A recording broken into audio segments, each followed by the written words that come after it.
Setup and other sound issues. Connected mic. Ugh.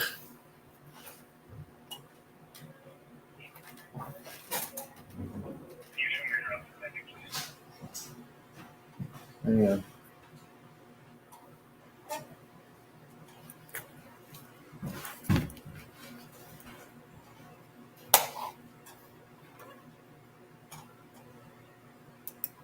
Everything was working fine, and now it's not.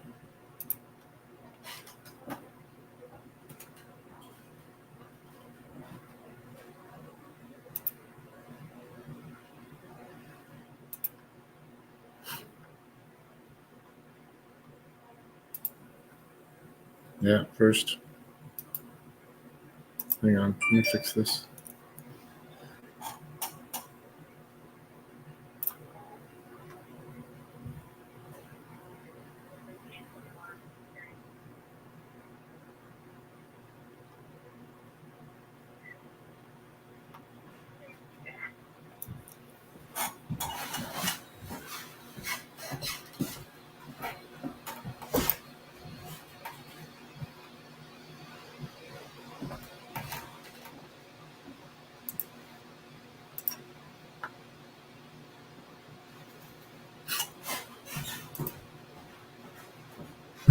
Yeah.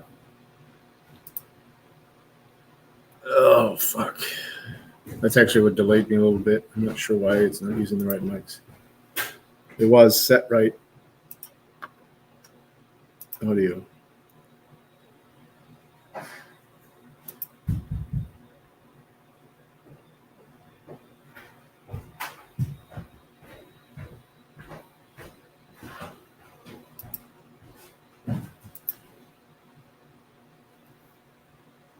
Working.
All right.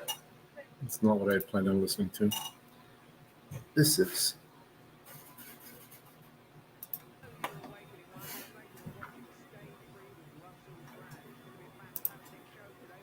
France. France is burning. The people are revolting. Infamy, infamy. They've all got it in for me. We're going to be talking to Crystal Ball on the show about a variety of topics. And when we flip over to being exclusively on Rumble, we'll be talking about aspects of the TikTok trial that we wouldn't be able to speak about on YouTube. But first, did you know that Hillary Clinton... Do we dare? And Chelsea Clinton went to a Broadway show, and next to them in the aisle were a couple of stools, and I mean with the 00 spelling. Have a look at that. We don't know if those fecal deposits were as a result of their attendance, or if it's just a coincidence, do we, Gareth Roy, on Screen Assistant? We don't know if it was them who did it. It seems odd that it would be one each, and look at them. They've been to see Some Like It Hot, and they seem pretty pleased about something. I would say that's the kind of euphoria that often infects a face after a deposit, Gareth, because you can let me know in the chat and the comments. Have you ever known bliss like it? Sometimes when I'm talking like this, you know what I remember is that people tune into this parts of the mainstream media with the specific agenda of attacking our show, and they'll say things like, Brand did a poo joke at the beginning. That Oh, how rebellious. Well, it's going to get pretty rebellious later because we're going to be talking about the French protest and how it relates to a new emergent globally populist movement where people en masse across the world are becoming so incensed by institutional corruption and hypocrisy that they are taking to the streets. I wonder how these protests are going to play out. I wonder how they're going to affect leaders in your nation. Let's take a second to look at Joe Biden inadvertently tagging neoliberal utopia Canada as the place that it actually is, a sort of little brother and emulator of the Chinese state. Get ready for a Freudian slip from dear Joe Biden. Have a look. Today, I applaud China for stepping up. Excuse me, I applaud Canada. You can tell what I'm thinking. It's interesting that he did that in Canada, and it's also odd that Joe Biden's slips and errors have now become almost soundtracked with canned laughter. It's become the sitcom presidency. We've long argued on this channel that almost unconsciously Joe Biden epitomizes the problems with contemporary democracy. He is aged and We'll risk it. he is no longer appropriate for you. So I'm only talking about Joe Biden as a symbol because when I say stuff like that, I feel mean because I know he's a human being and I know like he lost children and all that kind of stuff. And like, so I'm not attacking him as a human being. I'm just talking about as a symbol of the level of corruption and ineptitude, how these models are out of date now. Don't you think that sometimes when you just learn about more wars, more corruption, like aren't we supposed to be wearing aluminum foil suits by now? Aren't we meant to be evolving towards the next level of humanity by now? I get why you feel sorry for someone who's old. I understand that. Yeah. But when you talk about wars and you talk about the situation in Yemen or Syria at the moment, there are a lot of other children dying, just to kind of sew up that point. Thanks, Gal, because I don't like to be mean to people, but you're right. Due to the ongoing involvement of the U.S. military-industrial complex in the war in Yemen, children will probably have been killed today. They've already died today. Whose names we will never know due to a geographical quirk. One of the things, though, that encourages me that global change is possible, that there is a global awakening, that new systems could be brought into being that allow us to bypass the entrenched corruption that all of us live within, even if we're people that are doing okay or if we're people that are suffering terribly, is this conflagration in Paris. Now, we are English, so we've got a long-standing antipathy towards France. It's just sort of casual xenophobia. We've had wars with them for a long time, and my dog sort of flat outside really angry. He's not been allowed in. There is the beast at the periphery right there. This why it'd be good to have that camera. I'd love that from now on. Maybe one of these days. Maybe one of these days. Little Dan, who works here, operating a handheld, Gal. The shots we I hope get. he doesn't do an angry protest out there. Bear will Like even Hillary now Clinton. be making a Chelsea Clinton-style package to let you know that some may like it hot, others like it lukewarm, others like it almost semi-liquid. One of the things, before we get into the details, such as they are about these protests across France, which are essentially the French people are protesting against having to work an additional 2 years for no extra return, a bill that was passed in the National Assembly, that's their equivalent of Congress or Parliament, without being put to a vote. And it caused amazing scenes of disruption in France and leads me to believe that, generally speaking, French politics, like French everything, is a little bit sexier. One of the things, though, on the ground, on the street, in the restaurants that's fascinating is just how French people are immediately adjusted to living in the middle of a riot. It's like it's not bothering them anymore. Like me, if I was in a restaurant and outside was on fire, I feel like I would like that. I wouldn't be able to just go on and say, "Oh, please excuse me, I'll have the I think I'll skip dessert. I might go home now because it looks like society is coming to an immediate cataclysmic end. Have a look at this first clip.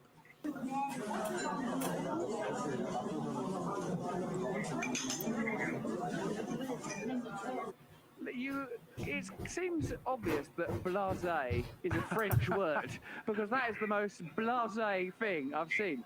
France is burning down and no one cares. It's the same with people eating outdoors, which looks even more dramatic. Have you seen this one? Have a look. People are just carrying on. like that the server thinks that the problem is the organisation of the chairs.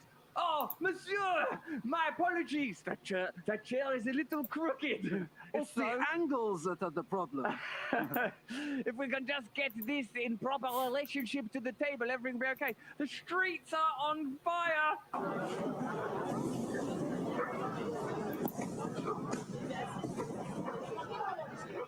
In the car. I mean, it's just everything's perfectly normal. Actually, I'm not sure if she works there or if she's dining there. I can't tell what's happening. Look at this one. This is like performance art, this final one, because of the sort of musical choices.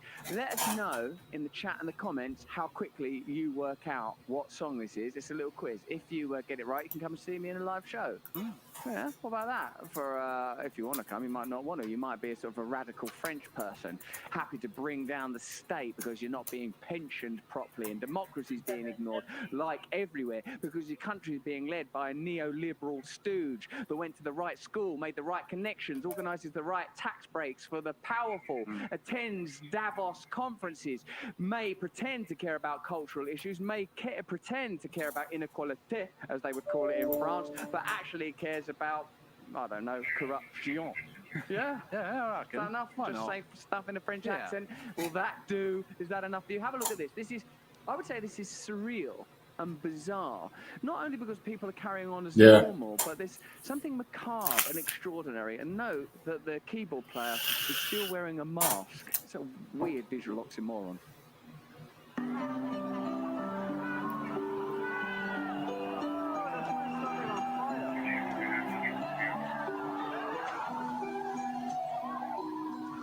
Danny S says, I wouldn't be able to enjoy a glass of wine with burning trash in the background. That's a very good point. If you're watching us on Rumble right now, you'll have to, because we're only going to be on YouTube for a few more minutes. You should click the red button and join our, well, I don't know what to call our club. We'll work out a name for that by the end of this week, shall we? You should join our affinity, our affiliation, our group, our crew, and then it's your comments. Oh, people are saying it, Eternal Flame. Becca D, Eternal Flame. Yeah, people recognize it's Eternal Flame.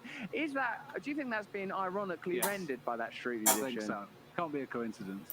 Eternal Flame by the Bangles. That's how he's scoring this disruption. Gunshot gal, the gunshot, or whatever that was. Whatever that was.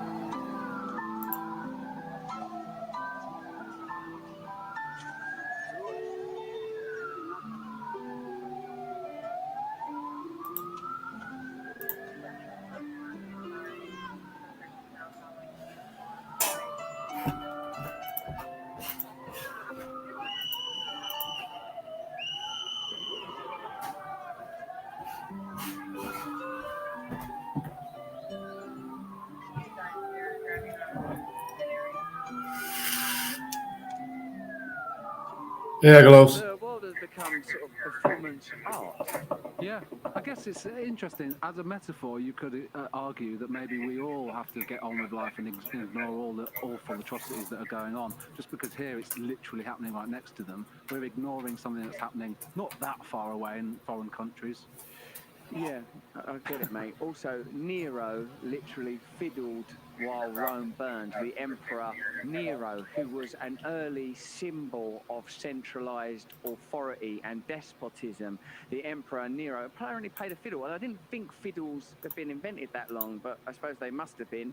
Anyway, apparently while Rome was burning at the end of that particular empire, perhaps in the same way we're seeing the end of not just American empire, but its expansiveness. Because when we talk about America, we're not talking about you, American people, with all your glory and your culture and your principles and your beauty. We're talking about American institutions, American expansionism, and Americans' representation of corporatism on a global level. And the comparison between America and Rome is frequently made.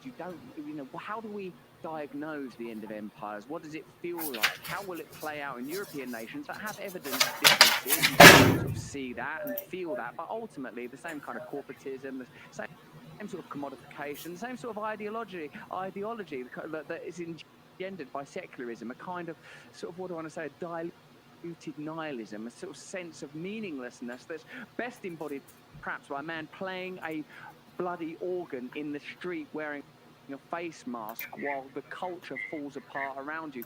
What leads people to riot? Martin Luther King said, and I must say tonight that a riot is the language of the unheard.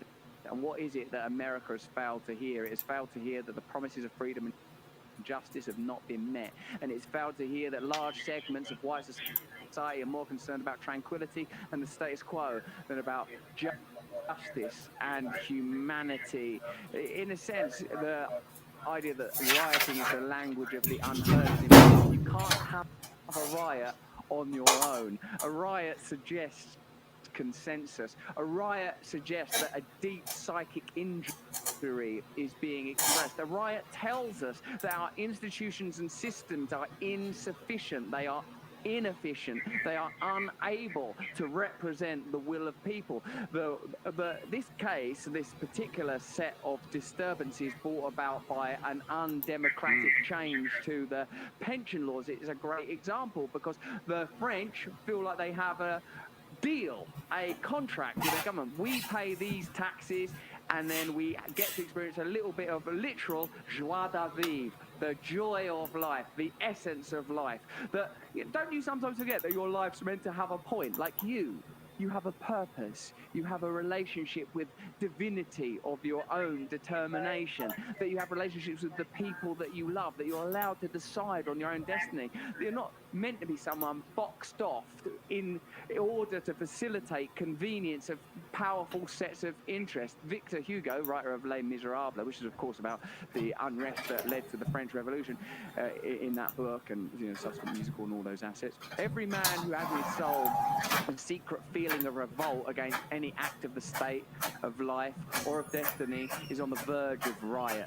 And so as soon as it appears, he begins to quiver and to feel himself borne away by the whirlwind. Like when I used to attend those kind of things when I was a younger man, what I used to enjoy was not the idea that people might be Thank you, Outlaw. or the sense of He had danger, you but as a... the fact that beneath order there is a kind of chaos, and Thanks for that joining. in order to facilitate change, you have to allow that chaos to, in a sense, infuse the order. And that is frightening, I think, because Sorry, most of us, because there is I'm gonna be occupied for a heightened few state minutes of while we fear, get many of us started. experienced that during the pandemic. Let us know in the chat and the comments. Do you feel that your culture is constantly trying to make you anxious? It's trying to enervate you so you don't feel relaxed enough to demand change, that you're kept kind of docile with the kind of palliatives and panacea of our culture, entertainment, sugar, etc., just being sort of two examples. But when you sense, hold on a minute, we could create a better world.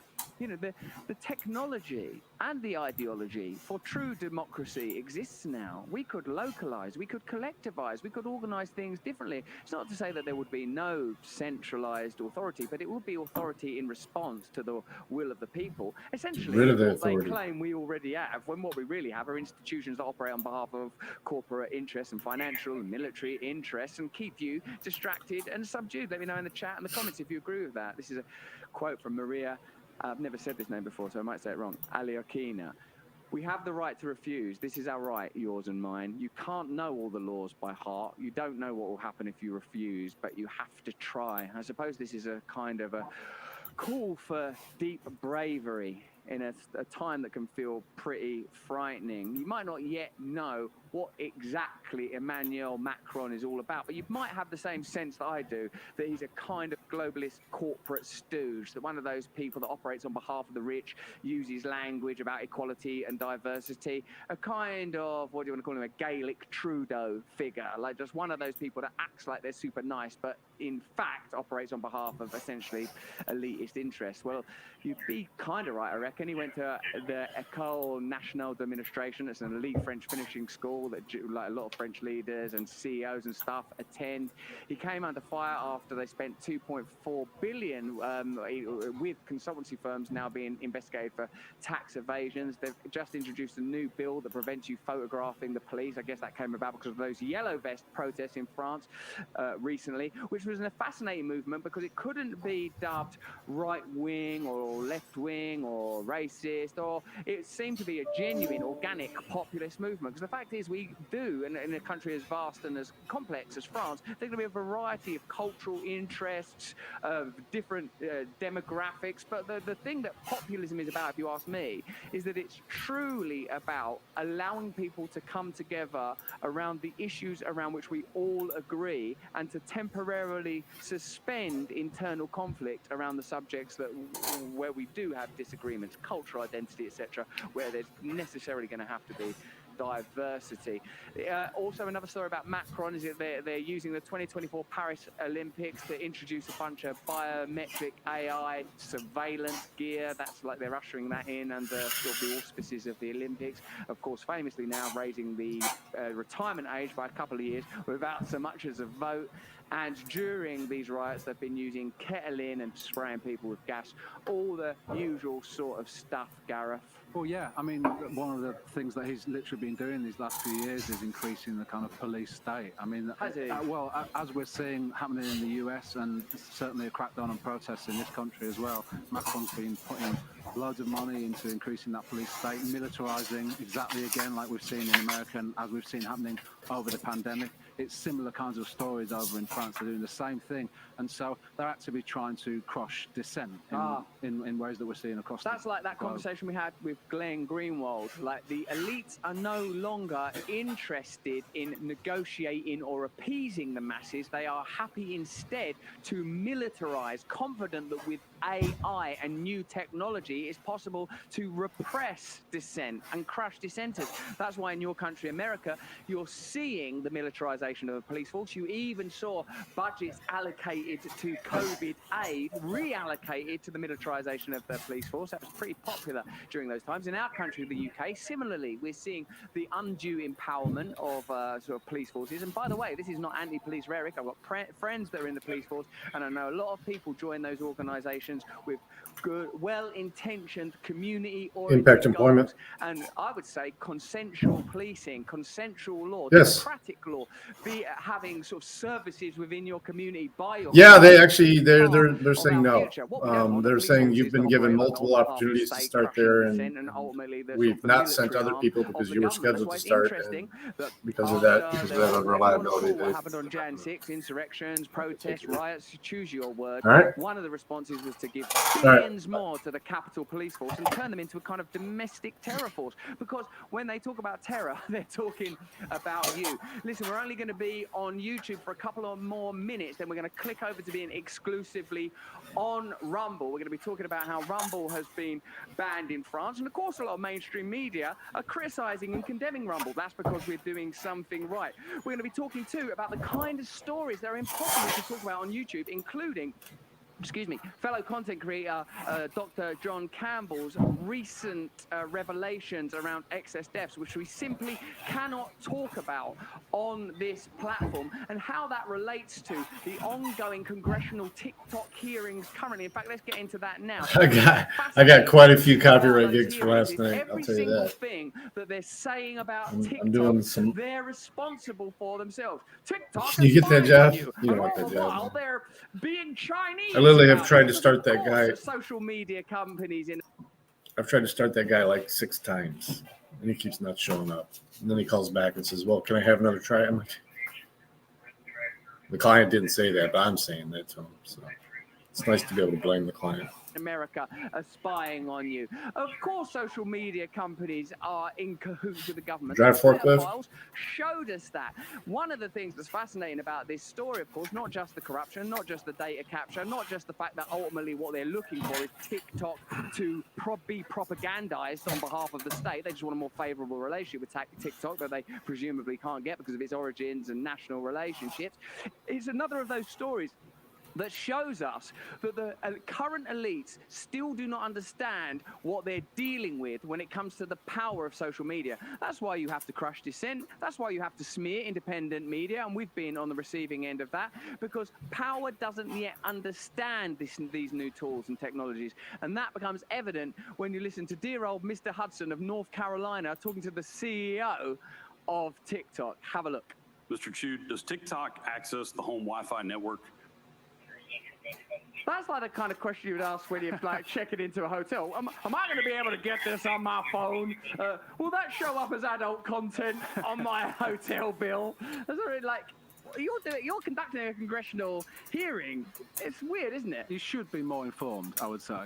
TikTok. Is that the same thing or is that two things? Like, it doesn't sound like he knows enough to be empowered. What's really lovely about this, maybe spool back about 5 seconds, because what I love about this is you see Mr. Shul Chu, the CEO there at TikTok, or ByteDance or Data Dance, or whatever they call that company that owns TikTok. You see him do a face that I'm familiar with as he works out, oh no, I'm talking to someone who's so much more stupid than I am, is I'm going to have to level down almost to sort of finger puppets to describe this to him. Watch him. He looks up and he's like, oh no, this geezer's an idiot. Where do I begin? Like, you know, when you're not old enough because you're young enough, but when like remote controls and that came in and we had to explain it to our nans and granddads, no, Nan, you just have to, what do I jab the TV with it like it's a bamboo cane? No, Nan, you can stay in your armchair. For God's sake, woman. Have a look at this. Does TikTok access the home Wi-Fi network?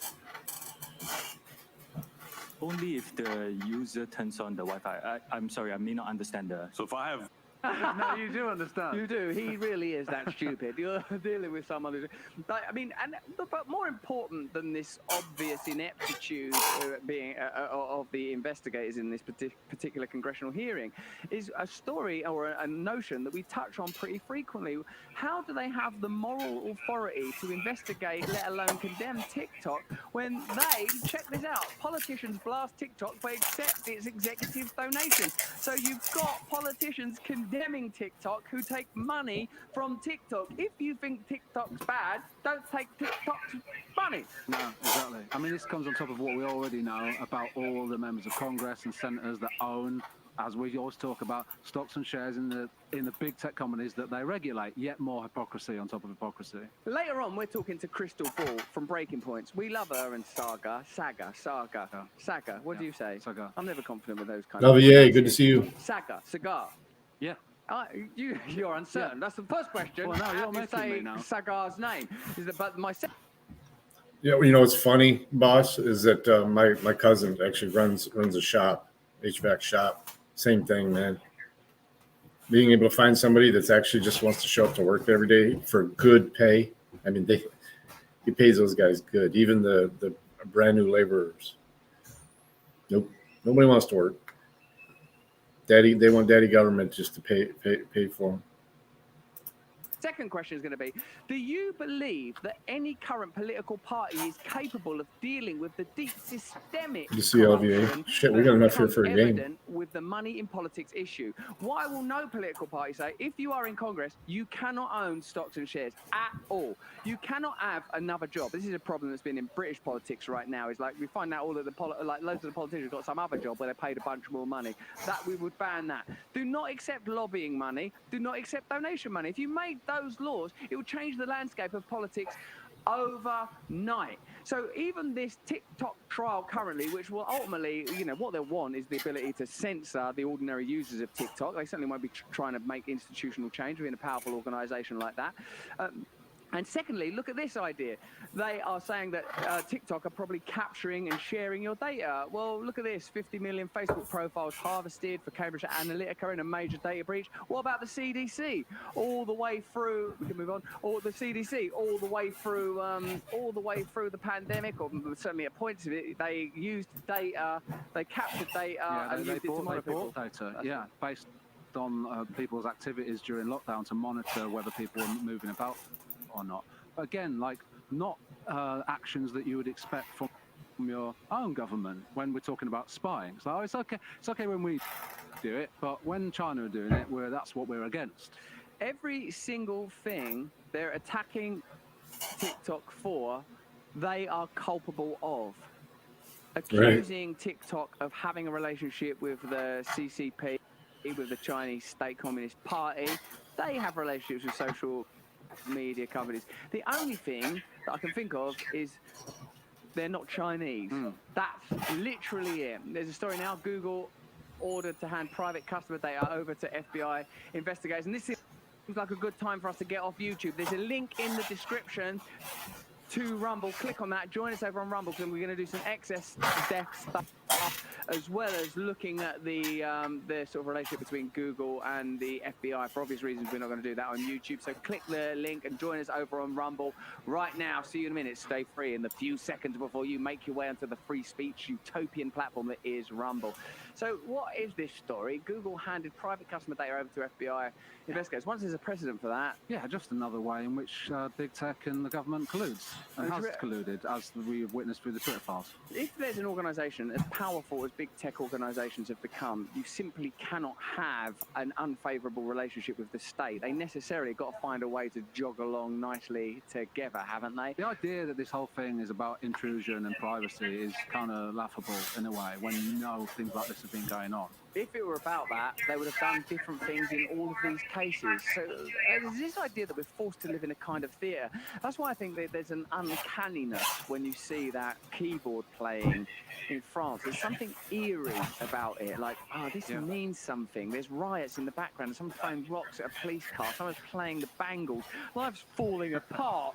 It doesn't make sense anymore. Of course, in France, Rumble's banned there because, well, it's not necessarily banned, was it? It's like that France won't allow, Russia Today content to be showed. So Rumble video service turn off France. This was like Rumble, an online video platform and cloud services, as disabled access to its services in France after the French government demanded the multinational company remove Russian news sources. Recently, the French government demanded that we remove certain Russian news sources from Rumble. As part of our mission to restore a free and open internet, we've committed not to move the goalposts of our content policies.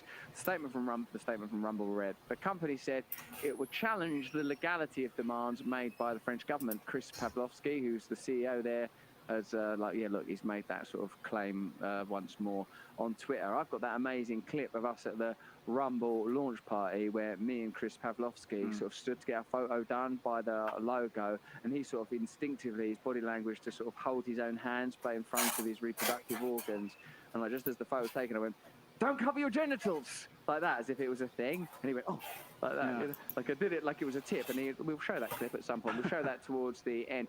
What is the excess deaths thing that John Campbell said?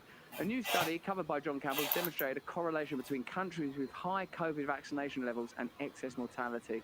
The study has not been peer-reviewed, so it's not sensible to do that on YouTube at this point because we have to be he super diligent. his way around, but not with your mouth. There's no chance we're getting away with that on YouTube. Why are you saying that I'm not as good at John Campbell? I wouldn't suggest you're as nimble as Brendan. Oh, there we go. He'd do that he would shoot it from above, wouldn't he? So it seems then that there's a direct correlation. Deactivating people so I can figure out where I'm standing. Israel, one of the highest correlation. Oh, and see this, well, they don't have very many vaccines, and yet look at the excess. Now, the number we're interested in is excess deaths. That's how John Campbell would do it. One excess death would have been his own. When John Campbell came here, someone sent death threats. Yeah.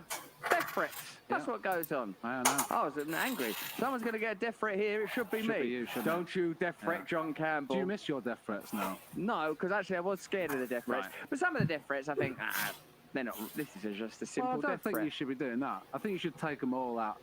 Don't try and weed through the death threats. Good, bad, got, need, silver foil badge, panini, death threat, like that death threat. No, you're quite right. I don't want to be killed. No. I'd like to live on. Sure. If I die, then you're in a lot of trouble because you're next. What? Oh. You'd have to be in charge. I thought you were going to say I'd have to host the show. That's what I meant. Right, I don't want to do that. You'd have to be in charge. No. People said that when, if you join our locals community where you get extra content and the ability to ask us questions directly, it's much more casual show, our extra show, it's more relaxed. And earlier I was eating some dinner, so Gareth hosted it for a bit, and people said it's like when Garth hosts Wayne World. Wayne World? Yeah, Wayne World. Oh. You know Wayne, he's got a world? Yes, Oh, you feeling there's got to be an apostrophe S there? Who are you? The grammar police? Who are you? The Macron of grammar? Well, we're fighting against it, man. I'm going to set fire to a bin bag. Trash can. I'll fight against your system, your grammatical system. Should we? I'll tell you what, we've got a fantastic show. Crystal Ball already, for all we know, Crystal Ball could already be on the line and about to be subject to be reading like a gold advert or something. So should we show our item? Here's the news. Yes. No, here's the effing news. Where we talk, it's lovely this, because one of the things I use as barometer, now I don't know how you guys feel about Jon Stewart. I think he's a great comedian, and even in the areas where I disagree with Jon Stewart, I respect him as a comic and as a public voice, and I really love his Wuhan joke. I think it's the best Wuhan joke, actually. The outbreak of chocolate goodness near Hershey, Pennsylvania. Can't really beat that joke. We've been trying. He talks about the criticism that he received after he made that joke. And I think also in this report, we talk a bit about the ongoing experimentation. This is so funny. Like during the pandemic, there was talk about how dangerous everything was, but that it definitely didn't come from a lab and definitely came out of a stinky old dirty old wet mask. It's my kind of They were territory. still doing mad sort of things that are too much like gain of function. We want to make sure we get the language right, because even though we're on Rumble where there is free speech. So I go up as far as up into like Dearborn, Michigan, all the way down into Toledo, Ohio, then all the way east, all the way to Pittsburgh. I get it. We believe in responsible speech, and we believe in unifying speech. Let's have a look now at that story. Here's the news. No, here's the effing news. Thank you for choosing Fox News. No, here's the fucking news. Suppose if it did come from a lab leak, that would mean that the people in control of response to the pandemic also caused the pandemic, and also in some cases benefited financially from the pandemic, and that surely wouldn't be right. The only thing that could be worse than that would be to find out that, I don't know, during the pandemic itself, they carried on doing that type of experiment that caused it in the first place, if indeed that did cause it, and that would be unbelievable. Today's story teaches us a great deal about how that went down. This is going to get us Jon whacked. Stewart, who, let's face it, is something of a darling of the liberal establishment left, was widely condemned and criticised for his brilliant Wuhan joke and observation about its likely origins. What surprises me even more than the venom and invective faced by dissenting and critical voices is the astonishing fact that during the pandemic, new evidence suggests that they continued with the very kind of experiments that likely caused the whole thing in the first place. Let's have a look at Jon Stewart. So the idea was, about the vaccines and other things, that science had truly helped heal a world from a pandemic, probably caused by science. And let's face it, as a comedian, every time you're doing joke about Wuhan, which I do in my new special, link in the description if you want it, you're aware of the brilliance of the outbreak of chocolate goodness in Hershey, Pennsylvania, as probably the perfect pandemic joke. But the backlash is what's interesting in this instance. And the backlash was swift, immediate, and quite loud. The part that I don't like about it is the absolutes and the dismissive, like, fuck you, I'm done with you, I will never forgive you.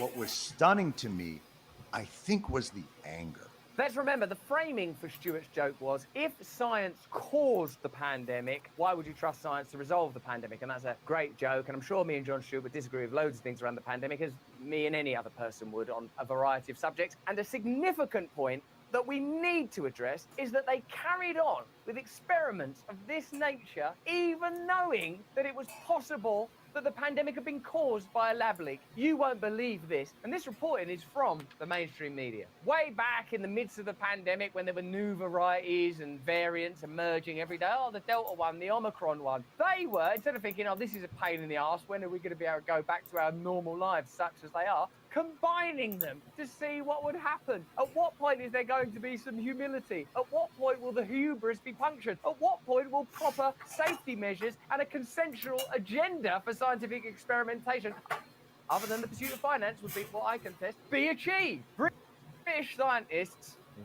lads, you've let us down. I was hoping it was going to be American or Chinese scientists. Damn. Carried out experiments that risked creating more dangerous variants during the pandemic, it has been claimed. In testing led by Imperial College London and supported by the UK Health Security Agency, cells were infected with Delta and Omicron at the same time to see which had a competitive advantage. Sometimes you think that scientists are like children. I know what. We'll put Omicron and Delta into one cell and see who wins. Fight! Fight! Fight! Fight! Fight! Anton van der Merwe, professor of molecular immunology at the University of Oxford, said, bearing in mind he's a conspiracy theorist, that such experiments risked combining the two variants to produce something more lethal that could have infected scientists or leaked from the laboratory. Don't you worry when your own common sense and gut instinct turn out to be empirical science. Hey, wait a minute, shouldn't they not be doing that? Hey, what if it came from that lab, though, in Wuhan? All those things are just keep being true. Should we agitate Russia into when they got nuclear weapons? All this stuff's like true and correct. You're right. Don't forget, in the face of all the propaganda, that these people are fucking maniacs. Coronaviruses like SARS-CoV-2 are well known to evolve by exchanging genetic material when two distinct viruses infect the same cell, he said. This makes it much more likely that these strains will recombine and create a more dangerous variant, which could infect those doing the experiments, who could then spread it into the community. Professor van der Merwe said using Delta and Omicron was particularly risky because they were from different lineages and had more differences than those variants closer to the original Wuhan strain. What kind of scientists are doing that? What kind of reckless, risk-taking high rollers are conducting experiments that seem to be fueled primarily by risk and gambling? These are not the qualities I want in clinical scientists. I want them to be like, okay, well, we've got a problem here. This is the best way of doing it. Not like, okay, Papa needs a new pair of spats. Let's get in there. Come on. I'm not feeling too good, actually. I'm going to pop down to the wet market, get myself one of those Penn Halligan things. I could do with a bite of that right now. Sadly, these people are English. You've let us down. You let the Queen down. In fact, when did she die? Imperial College London defended the experiments which took place in London. Of course they fucking did. Arguing that they were needed to inform the pandemic response. It added they were carried out under high biosafety standards. Oh, thanks very much. Thanks for not just doing it in a skate park or a supermarket or in an old people's home. We did the very best we could. Why don't you mind your own business? A spokesman for the university said this government-backed research used viruses no more pathogenic than those already circulating within the population and will provide crucial insights that support government decision-making on how to manage the pandemic. And we all know that government decision-making during the pandemic was absolutely perfect, whether that was the parties they continued to hold throughout the pandemic or the way that they admitted in text messages that they were exaggerating the risks in order to frighten us. It was conducted in a biosafety level 3 laboratory. Why do you even need biosafety level 1 and 2? Always try your hardest for it to be safe. Okay, Sounds good. No school uniform. Let's just have fun with it. Biosafety level 1. Whee! Why don't we juggle those coronaviruses? Let a couple of these mice out. Right out you go, guys. Only have level 3. Always try your best not to cause a pandemic. In line with strict government regulations. Government regulations at this point don't seem to have that much credibility, do they? I mean, it's likely this thing came from a lab leak. The government responded appallingly and were biased in directions that were ultimately unfavourable. They were dishonest and propagandist throughout it. So we've got science that is interested primarily in profit, a government that's interested in regulating, even if it's unethical and untruthful, and there are literal examples of that. That is not a combination for a loving republic. Since the start of the pandemic, there have been fears that COVID-19 leaked from a Fritz's laboratory Meat Market. in Wuhan, where researchers were carrying out There's one in experiments Nebraska, on bat too. coronaviruses. By coincidence. I think you guys are talking about the this? Why are we Fritz's still talking about raccoon meat dogs and trying to superior train sausage. Perfectly innocent, adorable new Fritz's pets? KC Anyway, meats. Probably you don't often have viruses leaked from labs. It's probably rare, unprecedented, or hardly happens at all. So we've probably all got nothing to worry about. In recent decades, recent ones, smallpox, swine flu, SARS, and anthrax, as well as foot and mouth disease, have escaped through laboratory leaks. That is a terrifying list. Smallpox, I'd hate to get that. Swine flu, SARS, well, we know where that led. Anthrax, I didn't even know that was a disease, but it was a literal thing terrorists did, as well as foot and mouth disease, which I think of the diseases is the most disgusting one, because who wants a foot in their mouth? Pervert. This week, a report by King's College London warned that laboratories containing dangerous pathogens are increasing. Oh, great news! No, we've all had a terrible time in the pandemic. Been rough for all of us, whether it's the deterioration in education standards, the threat to small businesses, the lack of trust in institutions, the increase in inequality. We've made some vital decisions on that basis as scientists. We are pleased to announce more dangerous pathogens in laboratories. And also, some of them we're doing on biosafety level 1. Just for a bit of fun, man. Woo! 3/4 of maximum security facilities are now located in urban areas, increasing the risk of a leak. And didn't I mention we're doing it in cities and towns where people live? But, you know, if they're going to live in cities and towns, some of which already have markets that are not as dry as they should be, they're well accommodated with these kind of risks. I imagine if you're buying a house and the estate agent says, oh, there's a market over there. Oh, nice, that's convenient. Should also tell you there's a laboratory there doing high-risk experimentation with lethal, deadly pathogens, which is going to worry you more. Oh, no, not a market. I might get a bargain. Report author said that many countries are conducting risky research. I mean, the name itself should be cause for caution. This research is risky. Well, should we not do it then? Oh, come on, man. Where's your sense of fun? Jesus. Not jackass, but could lead to the accidental Software. or deliberate release of a pandemic. Personnel software is moving so slow right now. I literally click and Okay, wait. so due to our risky experiments that we conducted I on love biosafety cloud level software. 1, there has, I'm sorry to say, because we're in a busy urban area, there has been a lab leak. Oh, well, Ridiculous. never mind. Can't be helped. Accidents do happen. Accidents? We did it on purpose. Dr. Philippa Lentzos, co-director of the Centre for Science and Security Studies at King's College London, said there's been a global boom in pandemics? No. In construction of labs handling dangerous pathogens, but this has not been accompanied by sufficient biosafety and biosecurity oversight. That's good news. Boom! A great big explosion in experimental pathogens, but not accompanied by safety measures. Whoa, whoa, whoa. We're going to do all of these experiments. Should we at least accompany that with safety measures? Ah, what's the point? Come on, you're taking all the fun out of science. Professor Van der Merwe, who must be exhausted, has argued previously that many scientists were reluctant to consider the possibility that a laboratory leak started the pandemic in fear of having to curtail their own risky viral experiments. Hey, but like, you know, if it did come from that lab, what about my own risky experiments? What is this? Make-A-Wish Foundation? Their love of risky experimentation should not be the North Star of our decision-making. Well, first and foremost, we will not be doing anything to curtail the risky experiments of these adorable, fun-loving scientists. Now, put that to one side, how best to handle this pandemic so that as much money as possible and as many rules as possible can be... Sorry, I've lost my focus on the fun-loving scientists for a minute. He discovered that in a separate experiment in Germany, scientists carried out similar tests as Imperial using the alpha and beta variants on hamsters, ferret, and humanized mice. Okay, still does hamster. Ferret. And now my favorite of all, the humanized mice. Would you mind not doing this? It might not be that bad, and it will certainly be profitable. Ow, my heart hurts. Shut up. There is more opportunity for recombination in animal experiments and selection for more dangerous variants because they involve more cells infected for longer periods, added Professor Van der Merwe. Handling animals is also riskier in terms of transmission to the experimenter than handling cells. Yeah, the obvious risk being that you can't be bitten by a cell, but you can by a humanized mouse. And now the kicker, he added, neither of these experiments are of any help in protecting us from SARS-CoV-2. The only possible justification for all this madcap foolishness could be that it's Hey, Solo. Okay, I mean, God, it's a silly question. I can't believe I'm even asking it. This is of some use, Welcome. is it, in curing SARS-CoV-2? No, not really. We just like injecting humanized mice. Now get the fuck out of my lab, you squirrels. Ow, I'm getting a blood clot.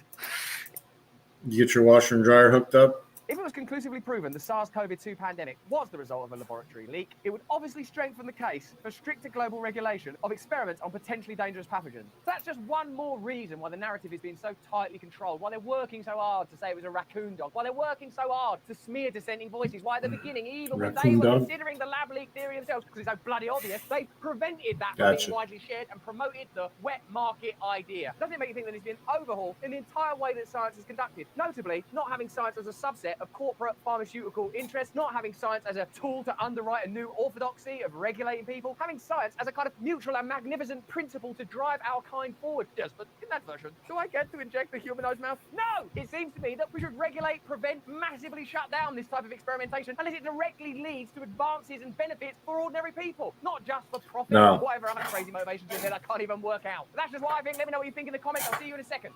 Thank you for choosing Fox News. Now here's the fucking news. And on that final expletive from my 4-year-old daughter, we'll read some of your comments. Alex Overton, locals works fine in France. It's like it's nice, isn't it, to know that it's working perfectly well. Killuminati 369, deploy the next variant. These are the kind of comments that allow us to seamlessly move into a conversation with a very important voice in our cultural space of independent media and free thinking. Friend of the show. Personal deity is too strong a word, but a reporter that I very much admire. Crystal Bull from Breaking Points is joining us. All right, Crystal, thanks for coming, mate. Thanks for having me. You're setting the bar a little high there. I'm getting nervous now. Don't get nervous. You look like you could be a mid-ranking officer in Star Trek in that fantastic outfit. Well, thank you. Thank you very much. Thank you. We wanted to start by talking about the French protests and what can be drawn when talking about the, I don't know, is it the downfall, the demise of neoliberalism? And we wanted to look at whether or not you personally feel that it's too late to reform centre-left parties, but to accept that with the ongoing militarization of the police force, this tendency for centralizing authority and crushing dissent, whether change from outside of the system is going to be required. In fact, isn't that what protests and riots ultimately are? So I just wanted you to contextualize the protests in France alongside what's happening in your country for us. Thank you. Well, I think of neoliberalism as a sort of zombie ideology, which has clearly failed and been rejected by all sorts of people all around the world as failing to really serve the interests of the people. So you end up with governments and economies which should be there to serve society, to serve the people, and instead are serving a group of elites and sort of multinational corporations.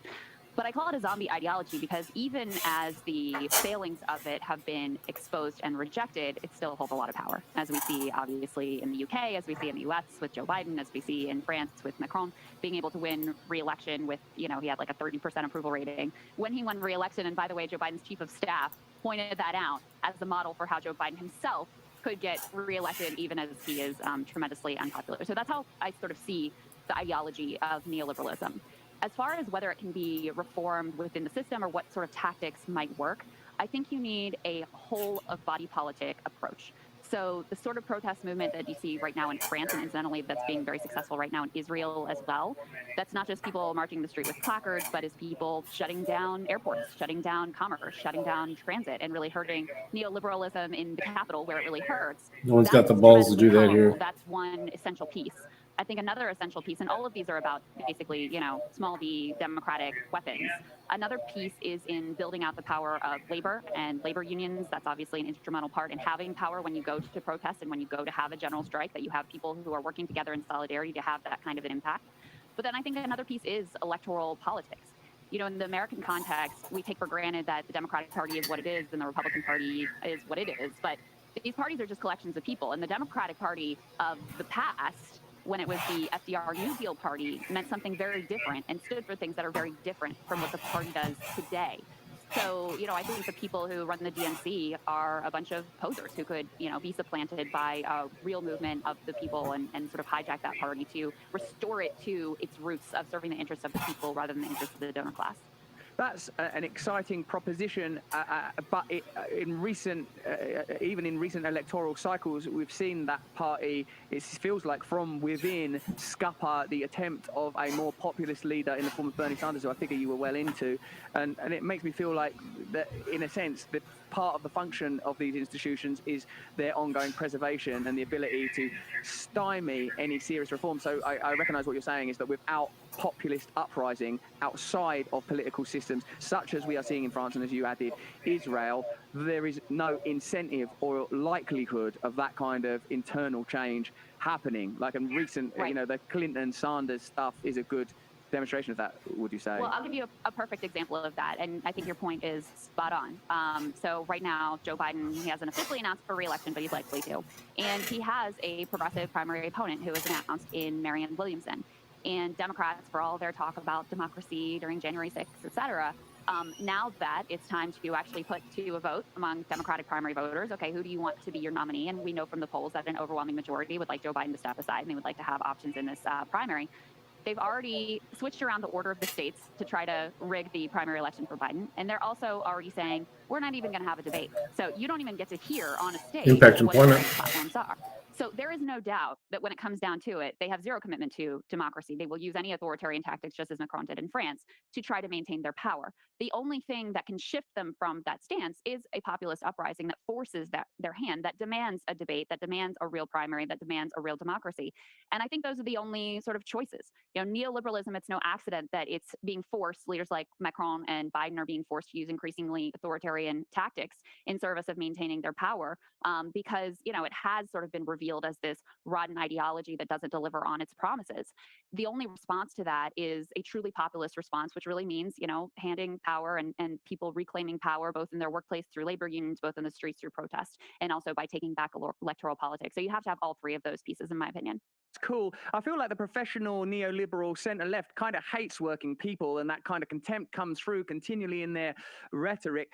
Marianne Williamson's coming on this show next week. I love what you said there about the institutional and centralised authoritarianism that would corruptly rejig the order of those sort of state elections in order to prevent any momentum or even debate. And that makes me feel like, what, like, why would I grant any airtime to that kind of political body with that kind of mechanic? A slightly more trivial question before moving on to things that are a bit more intense. It just occurred to me then, Crystal, like, do you see now when Joe Biden makes one of those errors where he sort of accidentally says, it's, you know, that's why I love China when he's in Canada or whatever, that people laugh straight away with that and do not product placement that drink you should be drinking. Kombucha, something healthy rather than that evil brew, stinking Coca-Cola. Oh, no, I'm sure it's a fine brew. Don't evil, but it's delicious. Don't give him a pack shot, you maniac, right next to your electrifying white smile, you lunatic. That's worth thousands. Get your agent on the phone. I'll do that deal.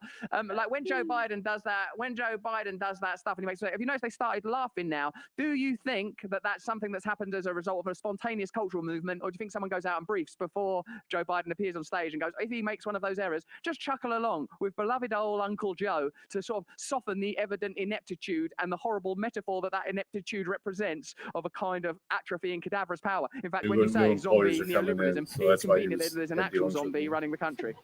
Yeah, true. He's like the sort of living embodiment, semi-living embodiment of exactly Yep. that. Look, I think when people are uncomfortable, they tend to laugh because they don't know what else to do. And so when you have incidents like, you know, I don't know if you remember the one where there was no, it's fine. It's like I said, we all set things up and bring folks in the same way. It's just it just would be more convenient. I mean, if they're calling me, then I'm gonna have to refer them to go there. There are clear signs that he's not the politician that he used to be. Now, people are able to see him on a debate stage and hear his ideas for the country and defend the areas where he's made clear promises and completely failed on, and in a completely open democratic fashion. That's what the American people decide to go in the direction of. Okay, that's democracy. But what they are trying to do, because they know that he's in an incredibly precarious and fragile position, is they're trying to shut down any ability for people to hear an alternative whatsoever. So, you know, it really reveals their hand of how weak they think that he is. And then they also have the issue of Kamala Harris as vice president. She's even less popular than Joe Biden is. And not only is she a heartbeat away from the presidency, she's a heartbeat away from a president who, you know, would end the next term at 86 years old. So this is a series of really compounding problems for them that they don't quite know how to deal with other than through authoritarian, anti-democratic tactics. The only choice is for us to reject them and say, listen, whatever you think about the issues, whatever you think about Marianne Williamson or Joe Biden, the American people at least deserve to have an open forum and an open debate, because we're at a critical juncture in our nation's history and in world history where it's incredible. It's never been more important to have that open discussion and debate of ideas and visions for the future.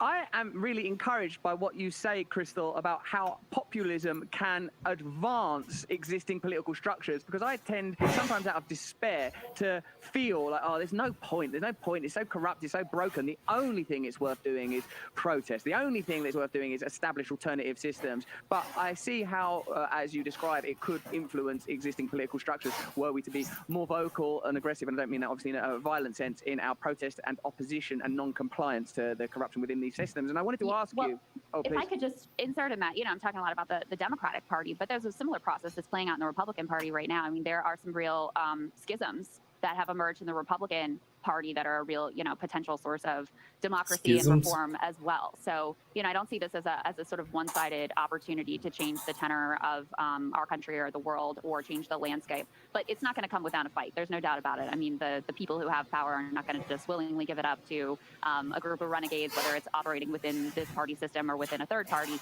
With the mechanics of the U.S. political system, you know, as much as Bernie Sanders was shut out in 2016 and again in 2020, he still came a lot closer than a third party is able to come, just because of the, you know, fundamental structure of first past the post voting and how this ultimately works. So I just think from a pragmatic standpoint, you're likely to have a better shot of success going for hijacking one of the existing political parties than coming from the outside. Thanks, Crystal. You're quite right that pressure should be bipartisan. I wanted to ask you, do the current TikTok stop drinking that drink? Do the current TikTok congressional hearings demonstrate the evident and ongoing hypocrisy that exists in American politics, in so much as almost every facet of attack that's being explored, whether it's the surveillance, the data capture, the apparent collaboration with the state, could be leveled at American social media companies or global social media companies. And I want to tie this too to the sort of subject we were just discussing, meaningful change within the system or even beyond the system. Do you feel that if either the Republican Party or the Democrat Party or an independent party stood on a platform that included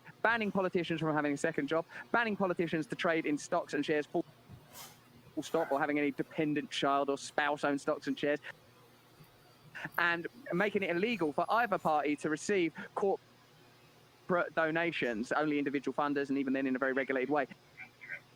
Do you think that, essentially getting money out of politics, ending lobbying, ending congressional stock trading, ending the sort of funding of the parties by finance and big business would alter the landscape of American politics so radically that, that it would actually bloody well work and be meaningful? And what kind of opposition would those kind of ideas face, and how would they stop it happening and sort of loophole their way out of it?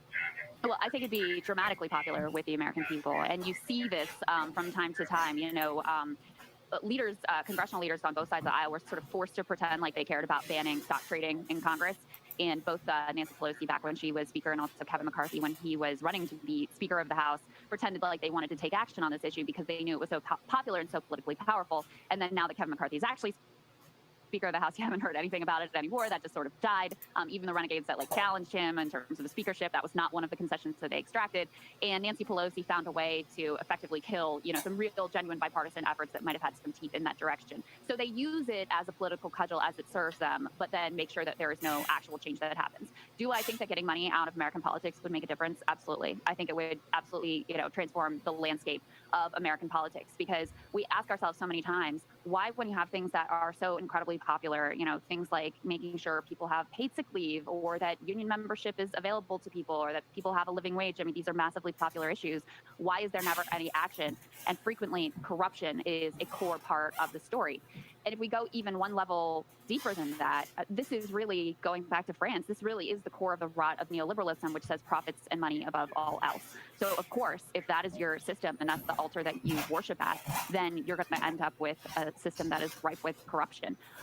So I think that's, kind of the root of the problem, and they'll do everything they can to protect the status quo that exists, because the people in power, they got there because things work well for them the way that they stand right now.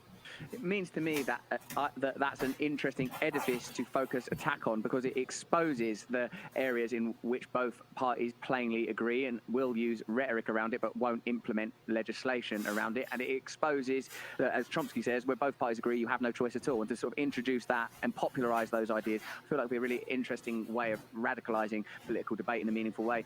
Crystal, thank you so much for joining us. Thank you for endorsing that soft drink, which I think has links to outsiders. I don't know. That's allegedly at this stage. Listen, we have to exist in society as it is, Russell, until we can revolutionize in it. So I'm just here existing in society with my Diet Coke. You, like Gareth Roy, are a positive influence. You are the voice of reason and the taste of Diet Coke simultaneously. Crystal Ball, thank you so much for joining us. You can catch Breaking Points every Monday, Tuesday and Thursday on YouTube, surely on Rumble soon. That's midday Eastern time. Thanks again, Crystal. Thanks for joining us, mate. Thank you, Russell. It was fun. It's lovely to speak to you. Thank you very much.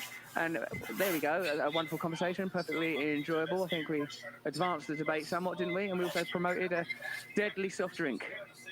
No, I think all the points about Biden. I mean, I wasn't aware of what Crystal was talking about in terms of ways in which the Democrat Party are going about ensuring that Biden gets re-elected over, for example, someone like Marianne Williamson, who we'll speak to. But it's we can ask her that. We'll also say, are you aware they're shifting the order of the states? Of course, she will be.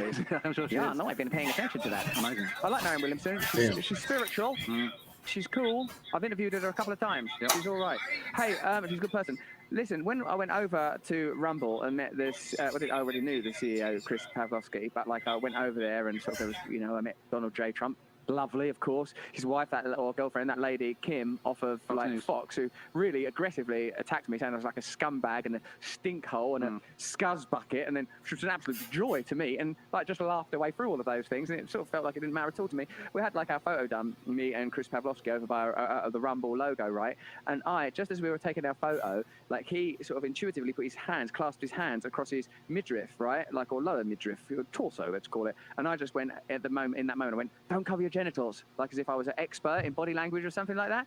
And it was the person that took a photo that works with us, Lauren, I think. She had a camera on live, so it's got the audio of it. And with to celebrate Rumble's recent controversies being banned in France, or at least taking themselves off of the French system, here is me and Chris Pavlovsky, and me advising him to not cover his genitals, which I say is an entertaining moment. Have a look. Don't cover your genitals. He actually did it, like as if I know about stuff like that. Never cover your genitals, unless you're nude, in which case. From one CEO to another. These are my tips. Do not cover your jennies in a photo. It says a lot, though, doesn't it? The fact that you're stood there with your hands so far away, about as far away from your genitals as it's possible for them to be. I don't want them anywhere near them. That's when the problems start. Well, thank you for joining us for another fantastic show. I hope you learned something about the connection between the protests in France and your own corrupt systems. I like Crystal's point about it's a sort of a zombie ideology lumbering on, but zombies are pretty deadly and they put up a fight. And then sort of the observation that perhaps in Biden we have the perfect zombie president, a cadaverous undead figure lurching his way forwards into new conflicts in Syria, weaponizing and mobilizing and monetizing the conflict between Ukraine and Russia. Or is it ideologically sound? Let me know in the comments. We've got a fantastic week coming up tomorrow. We'll be speaking to Vandana Shiva, the great mother of our show. We'll be talking about the various agricultural revolts, in particular the one in the Netherlands currently, and again, how a new populist movement that transcends cultural differences is emerging. That's what's happening in France. We'll be looking at that in even more depth, if such a thing were possible, in our Here's the News tomorrow. And if you sign up to Locals, you'll get my stand-up special, Brandemic, available as part of your package, or you can buy it for a one-off price of $20. You get access to Stay Connected, me and Gareth's little show, where we're really intimate with one another and we respond directly to your questions, as well as weekly meditations and the opportunity to attend live podcast recordings, like the latest one with Graham Hancock. That's up on Rumble now. You could have come. We gave away tickets to people. There's people in the Locals community, like, what's his name? The man that looked like a man on another man's shoulders. What was his name again? Primal Colin. You, like Primal Colin, shout out to you, could come here and meet Graham Hancock and loom above him like a Muppet man. Join us on our adventure. We're getting more and more serious by the day. We're on the very precipice of starting communities. Are we, Gal? Oh, well, of course we are. Let's start those communities. Join us tomorrow, not for more of the same, but for more of the different. Until then, stay free. Switch on, switch off, switch on, switch off. Digital blackface. Ain't nobody got time for that. Ain't nobody got time for that. Ain't nobody got time. Ain't nobody got time. Ain't nobody got time for that. Ain't nobody got time for that. Ain't nobody got time for that. Ain't nobody got time. Ain't nobody got time. Ain't nobody got time for that. Said, oh Lord Jesus, is a fire. Another image of Trudeau wearing what appears to be blackface. It is the fourth similar image now to have come to light in the past 24 hours. Said, oh Lord Jesus, is a fire. I said, oh Lord Jesus, is a fire. I believe you people. Jesus, Jesus, Jesus, Jesus. What do you mean, you people? Ain't nobody got time for that. Ain't nobody got time for that. Ain't nobody got time. Ain't nobody got time. Ain't nobody got time for that. Ain't nobody got time for that. Ain't nobody got time for that. Ain't nobody got time. Ain't nobody got time. Ain't nobody got time for that. What's going on, everyone? Jeremy here from the Quartering. Hope you're having an absolutely wonderful day. I'm still battling a little bit of the flu, so you might hear it in my voice, which I'm trying to save just for videos today, but work comes first. Now, those pesky whites are at it again.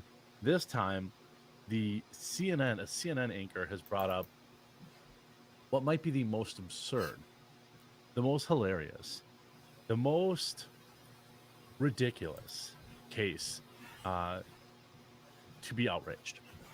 That is, my friends, a new offense has dropped, and that is digital blackface. Now, this isn't the first time we've heard about this. I feel like this was something that we talked about like a year ago. Essentially, if you're online or using Messenger or whatever like that, if you are an evil white person like myself and you use a black person in a GIF, or you use a picture of a black person as a reaction meme, or probably if you use like a black thumbs up in Messenger and you're not black, what you have done is committed digital blackface. And I have a silver lining for you. Okay, I have a silver lining for you, and that is that the response was amazing from the public. So a CNN contributor said, quote, "If you're white and you've posted a GIF or meme of a black person to express a strong emotion, you may be guilty of wearing digital blackface," says John Blake. God, I just hope he's a white guy writing this, which we're going to take a look at. Now, the actual tweet itself,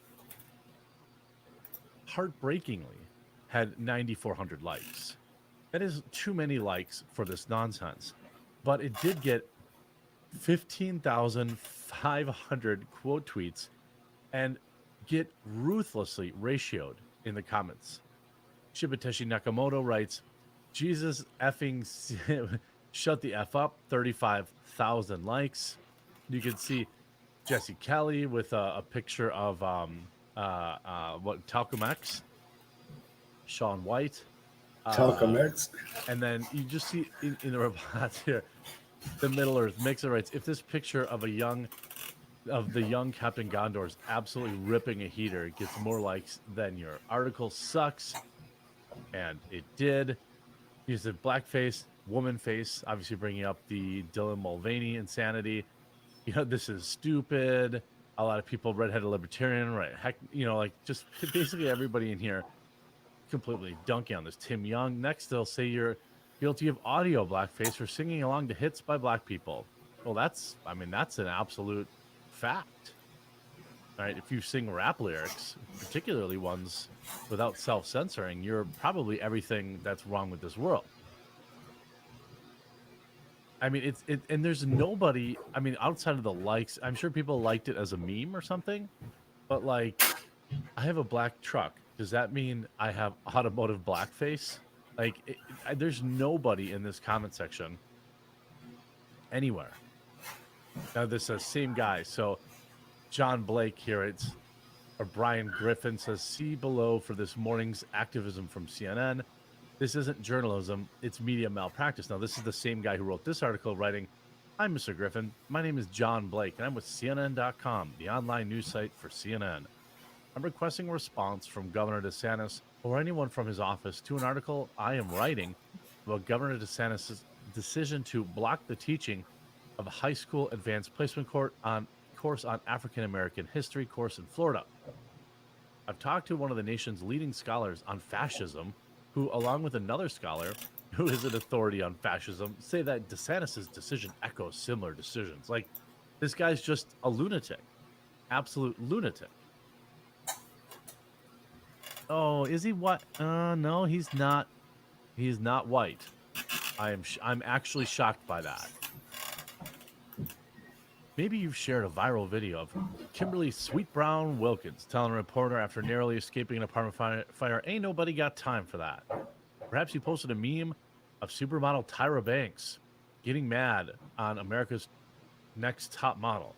Or you simply posted a popular GIF, such as one of NBA great Michael Jordan crying, or the drag queen RuPaul declaring girl. If you're black and you've shared such images online, you get a pass. But if white, you may have inadvertently perpetuated one of the most insidious forms of contemporary racism. You may be wearing digital blackface. Somebody actually wrote this article. Now, the cynic in a lot of people will say, well, it's getting a bunch of clicks. Yeah, see, this is what Vice Media did, too, for a long time. Vice Media wrote these insane articles that had these ridiculous premises that got them a bunch of clicks. But now, when you hear Vice Media, when you heard me even mention it before, what did you think? Right? Nobody thinks of Vice Media as a reputable news source anymore. And they were at one point with their documentaries and things like that, very good.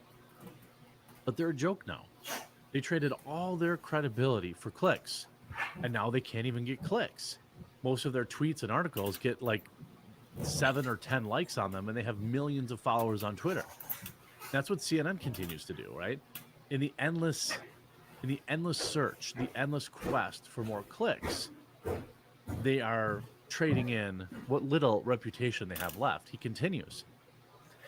Digital blackface is a practice where white people co-opt online expressions of black imagery, slang or catchphrases, or culture to convey comic relief or express emotions. Or simply put, when you're not trying to meet a word limit, a meme.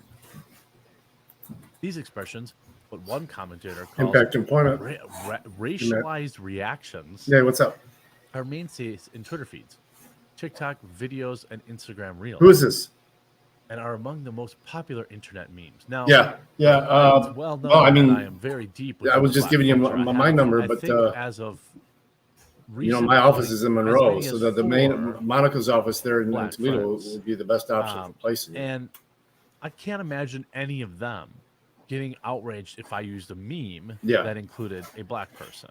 No, not the corporate Now, office. we Though all the know one that the one memes on can be the used east side, Main and both front. in like a good way, and you can Yeah. use a meme to convey, you Yeah. can use a meme to convey, let's say, actual racist ideology or something like that. Yeah, You know, if you just say ask what's available, and they'll you probably see set online you a up lot with the of orientation that somewhere that else. can happen. But that is not this. That is not what this guy's saying. This guy's just saying, I mean- well, if you're white and you use a what- black I person mean, in a that's- meme, you're What do you mean? doing a racism. Digital blackface involves No, white I would people call ahead of play time and active schedule at it. I mean, being it's, black. No, if it they're doesn't. doing orientations Says continuously Lauren with Michelle different Jackson, companies, an so author and they'd be able to cultural place you. critic, So and an just set it up, call and say, "Hey, I'm interested in getting Vogue. placed somewhere," and Jackson says the internet they'll tell you what they thrives can on do white for you. people laughing at exaggerated displays of blackness, No problem. reflecting a tendency among some to see black people as walking hyperbole. Well, that is one of the biggest stretches I've ever heard. The ain't nobody got time for that lady does not represent what I think of when I think of quote unquote the black community. And anybody who isn't already racist feels the same way. There are plenty of memes of white people who, I mean, certainly as a percentage, there's many more. Like, do you think people would look at white people and think they're all like Napoleon Dynamite or Kip? If you're still not sure how to define digital blackface, Jackson offers a guide. Ooh, okay, let's listen. Includes displays of emotion stereotyped as excessive. So happy, so Impact sassy, employment, how can I so help you? ghetto, so loud. Our dial is all on 10 all the time. Rarely are black characters afforded subtle traits okay. or feelings. I don't know. What about that one meme? Didn't know that this was going to where, be attendance was what going to is be that such an movie? issue. Is it Denzel Washington where the guy's got like a single tear and because Something he's came got up. to take out Okay. a friend of his or something like We'll that? see if the That's a client black guy. looks at That's that a or subtle not. emotion, right? Actually, that's complex emotion. Or what about the one that the black guy in the suit? That's like he showed up at a funeral just to make sure his hater's dead or something like that. Like, or how about the dub one? I'm here to commemorate this dub guy. Those are, I don't even have to, like, these are all three, that's three very popular memes of black people that are not exposing wild emotions. So, and that's just without even, like, I record these videos on the fly. I'm sure I could have come up with hundreds with a simple Google search. Why digital blackface is wrong. So many say posting a video of Sweet Brown saying, "Oh, Lord Jesus, it's a fire," is just for laughs. Why overthink it? Why give people yet another excuse for labeling white people racist for the most innocuous behaviors? Stop, right? Full stop. That's the actual correct answer. But now you're going to go to justify, he's going to go on to justify why he has a job. But critics, and again, anonymous critics, I've never met anybody nobody's actually met any of these critics, say digital blackface is wrong because it's modern day repackaging of minstrel shows. Are you kidding me? Like, are you kidding me? It is absolutely nothing like that. Simply put, digital blackface is 21st century minstrelry. No, it isn't. Nobody actually thinks that. Historical blackface has never truly ended, and Americans have yet to actively confront the racist past. I don't have to actively confront anything somebody else did 100 years ago. That's like one of the dumbest things that I've ever heard from the left. It's the same thing where people now whose parents weren't, and whose parents' parents weren't, and whose parents' parents' parents weren't, and whose parents' parents' parents' parents' parents weren't expecting to get reparations. You're an idiot if you think that. You're an idiot if you think I need to go back and think about some dude's bad decisions 200 years ago and make peace with that. I didn't do that. I'm not racist. I'm looking to have maybe double-digit black friends by the end of the year. I mean, that's a good number, right? So it's one of the most hilarious nothing burgers And look at all, I'm not even reading the rest of this because it's absolutely insane. Hundreds, thousands of words written on this. And then the internet just dunks all over it. Here's Marjorie Taylor Greene using a black person saying, just stop. I mean, I'm unfamiliar with that meme. CNN sparks controversy over column telling white people they can't do digital blackface. Again, no.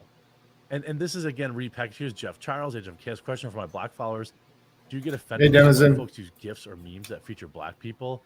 I'm sure that, like, you know, here's somebody who's white that's like, I was wondering this myself. I generally avoid it just in case. But it gets ratioed. Here's Justin, stop doing that. Use whatever GIFs you want. Like, I mean, no black person actually cares about this. This is just faux outrage. And it's a distraction from, you know, things that actually matter. I hope you enjoyed this video. If you did, please do leave a like on it. If you haven't yet, please do subscribe down below, and we'll talk to you again real soon.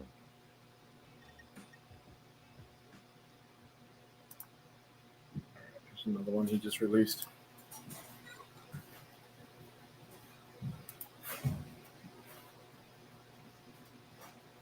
Maybe not. Where did we get it?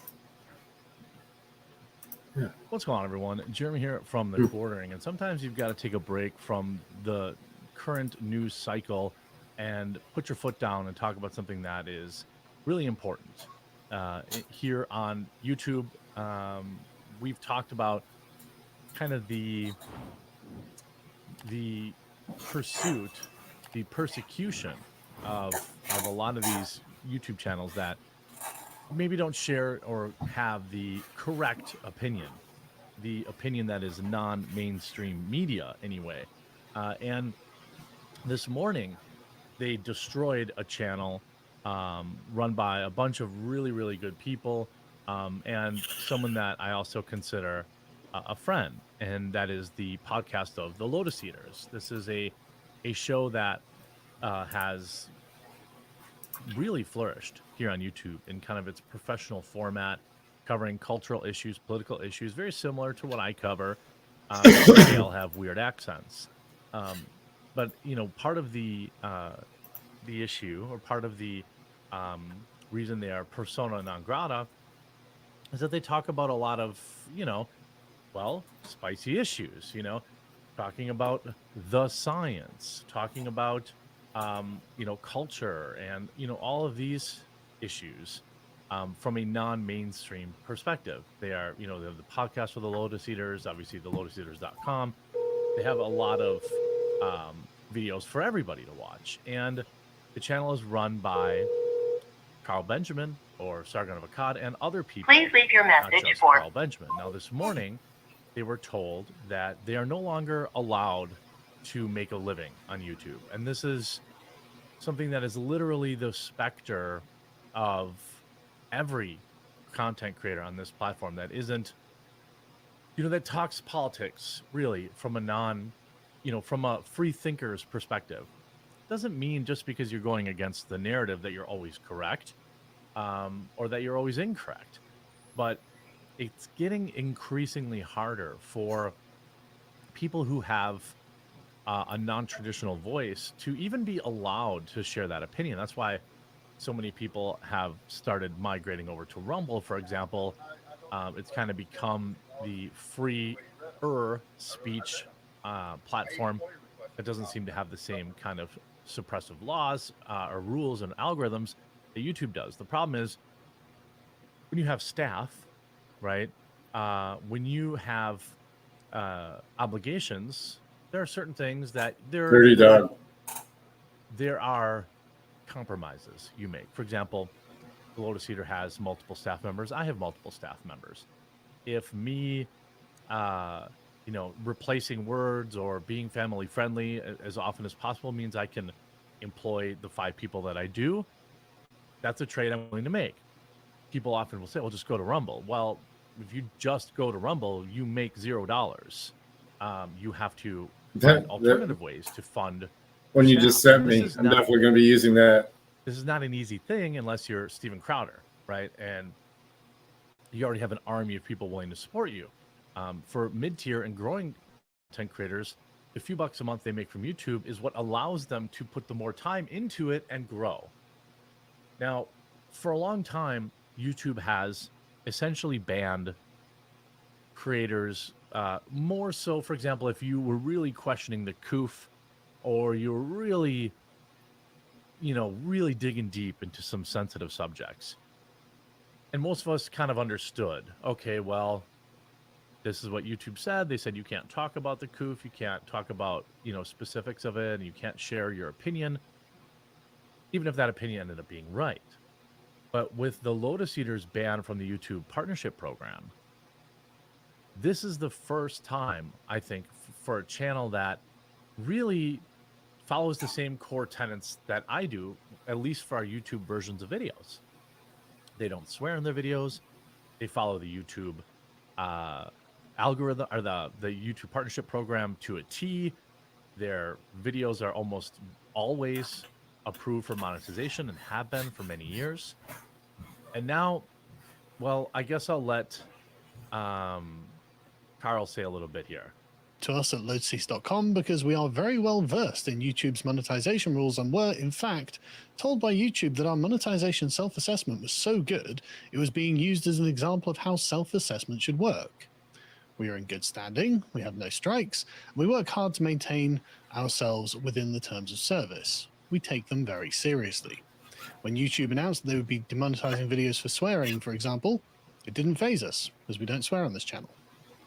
The reason given for our demonetization was, quote, a channel associated with your account was flagged for serious violations of our YouTube monetization policies. It seems they are not penalizing us for our content or practices. They have decided that a non-Lotus Eaters YouTube account has been flagged. Then this is presumably, this is some inside baseball, just because I know Carl and I know, many years ago, many people knew him as Sargon of Akkad. He had some very spicy jokes and some spicy takes. Yeah, that's what the Telegram was supposed to be for. After years of campaigns to But if you think of another platform, take away his ability to earn a living, YouTube did demonetize Sargon of Akkad, and in fact had basically placed innumerable, in my opinion, shadow bans and all this kind of stuff on his account.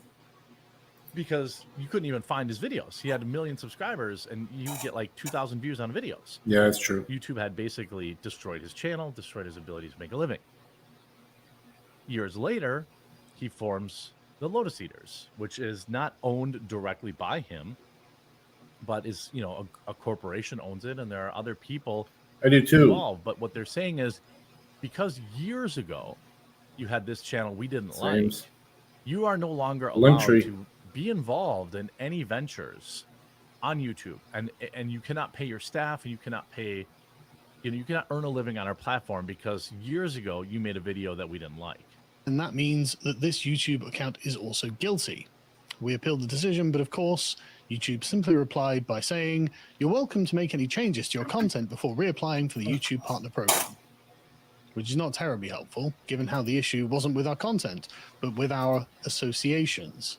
I have no idea what changes we're supposed to make, and YouTube doesn't provide any specific guidance. This amounts to YouTube telling us simply that we're bad people and unworthy of being allowed to earn money by driving traffic to their website, and no amount of changing yourself is worthy of consideration or respect. I want to make it clear, this is not a personal YouTube account. I do not own it, I do not operate it, and the money from it does not go to me. Legally, it is not associated with any previous YouTube accounts and is instead owned by a registered corporation with all the responsibilities that go along with that status. Meaning, if it is associated with Sargon of Akkad channel, which I assume it is, I believe Carl believes that is too. I reached out to him. They're not associated. He's just an employee at this company. And what's interesting is the timing of this, right? This is a thing where people are constantly last night's video got hammered constantly, every day. All videos. I didn't get a strike, but I got a claim. Their entire existence against me. They live a life of sadness and unfulfillment, and they hope that other people who simply disagree with them online live the same life. And the fact that now, when the Lotus Eaters is at kind of this important impact music and growth that we were playing. For YouTube to go and say, we're The gone, music. you're gone. You know, the money you were making. See, Bao takes his stuff down right away, so it can't get a claim against it. He puts it to private right away because he doesn't really care about the views and stuff like that because he's not monetized. I don't think he cared before, but because he's earning money throughout it, and I'm not monetized, but they literally took it down. Lemon Pound Cake, a couple of the other songs. That was my fault. I played that. He said I really didn't care, but I mean, all I got to do is go back through and mute each of those sections on YouTube for it to be public again. It's silly. Sometimes they give you a strike for that. Sometimes they don't. Paying your employees, paying for everything, you're gone. Look, Rumble's great. Okay, if I got demonetized, would a couple thousand people, go and join and pay monthly for content? Sure. I'd have to let most of my employees go, but the channel could continue. But in this case, this is the first example of a channel that really, really follows the rules, and YouTube just said, you're gone. Right now, Rumble is not yet a viable alternative for people. I'm just muting it. I'm just muting those sections. People watch your videos, but it doesn't generate any revenue. You can't pay your employees. You can't do this. I'm still working off YouTube a first strike. Saying is That shouldn't be. That won't be done for. If you express non-mainstream opinions. Actually, it should be coming up soon. If you are a fan of, I take this obviously personally because, I really like Carl and we've been friends for a long time. But if you are, a viewer of their content, I'm going to leave a link in the description here. They have obviously the lotuseaters.com. My strike is supposed to actually expire. Support them directly. This is what March you're 31st. really doing, right? I've been working on something that, I can't quite yet announce, but this is what I'm doing, quite frankly. Working with other YouTubers to take stuff off. So if I can make it to that one, if I do get a strike, I'll get a week off again to support the show, because that this one is what falls off. YouTube wants. And so the Lotus Eaters have their premium stuff here too. I will be joining it as well in solidarity. Pepper owner claimed some and content also, on your it's going to force me Sunday to night American prioritize Madness. a similar change, because Not a copyright strike. this is very, very Two bad. options. They had no policy violations, not a single. I could strike just on the leave it channel, down, put it and in private, YouTube and leave it that says, way, but that's not me. You can just close your business now, 'Cause it's already on We're Rumble, fine too. taking 70 Rumble cents has no of issue every with it. dollar you earned for the past 20 years or 10 years or whatever, but now we don't like your politics anymore, so we're going to get rid of you. I think that is extremely concerning. It is, as a content creator, as a business owner on this platform, it's very, very, very worrying.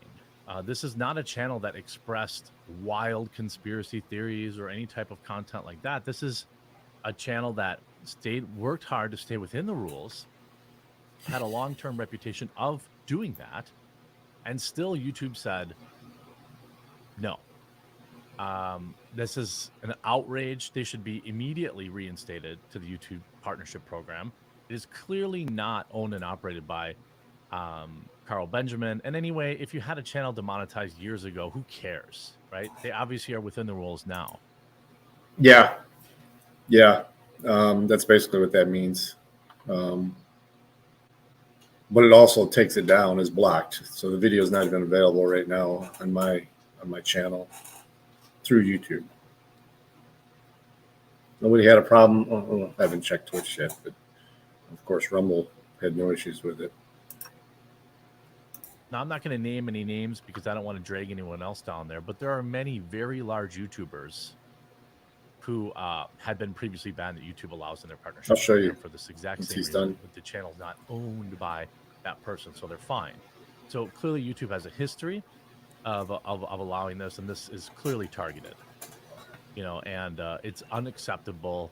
It's going to accelerate me, really working hard to add additional value and become non-dependent on YouTube. I really hope that Rumble gets their advertiser stuff together sooner than later. I hope you were informed by this video. I hope YouTube reconsiders their decision, and we'll talk to you again real soon. All right, let me show you. Let's do this. It's bigger. I'll just go right to the studio.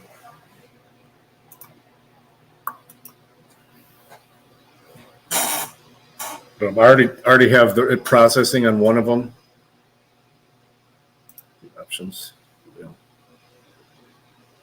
You see what it says there? A copyright owner claims some content. So I think well, the first one was the one that Bao was playing. That's the one I'm muting out right now because there wasn't an actual video. But then with these other ones, see, video cannot be seen or monetized, blocked in all territories.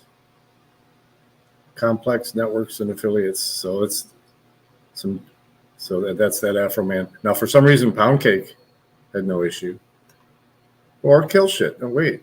That's the one Bao was doing. Wait, is that the one I'm working on now? No impact. So no issues with Pound Cake, but Afro Man on Fat wanting. Oh, this was the actual. Oh, this was Vlad. Vlad TV did a copyright claim on it. Because that was the interview. Huh. Yeah. It just showed it. Where's that? Where did I just see that?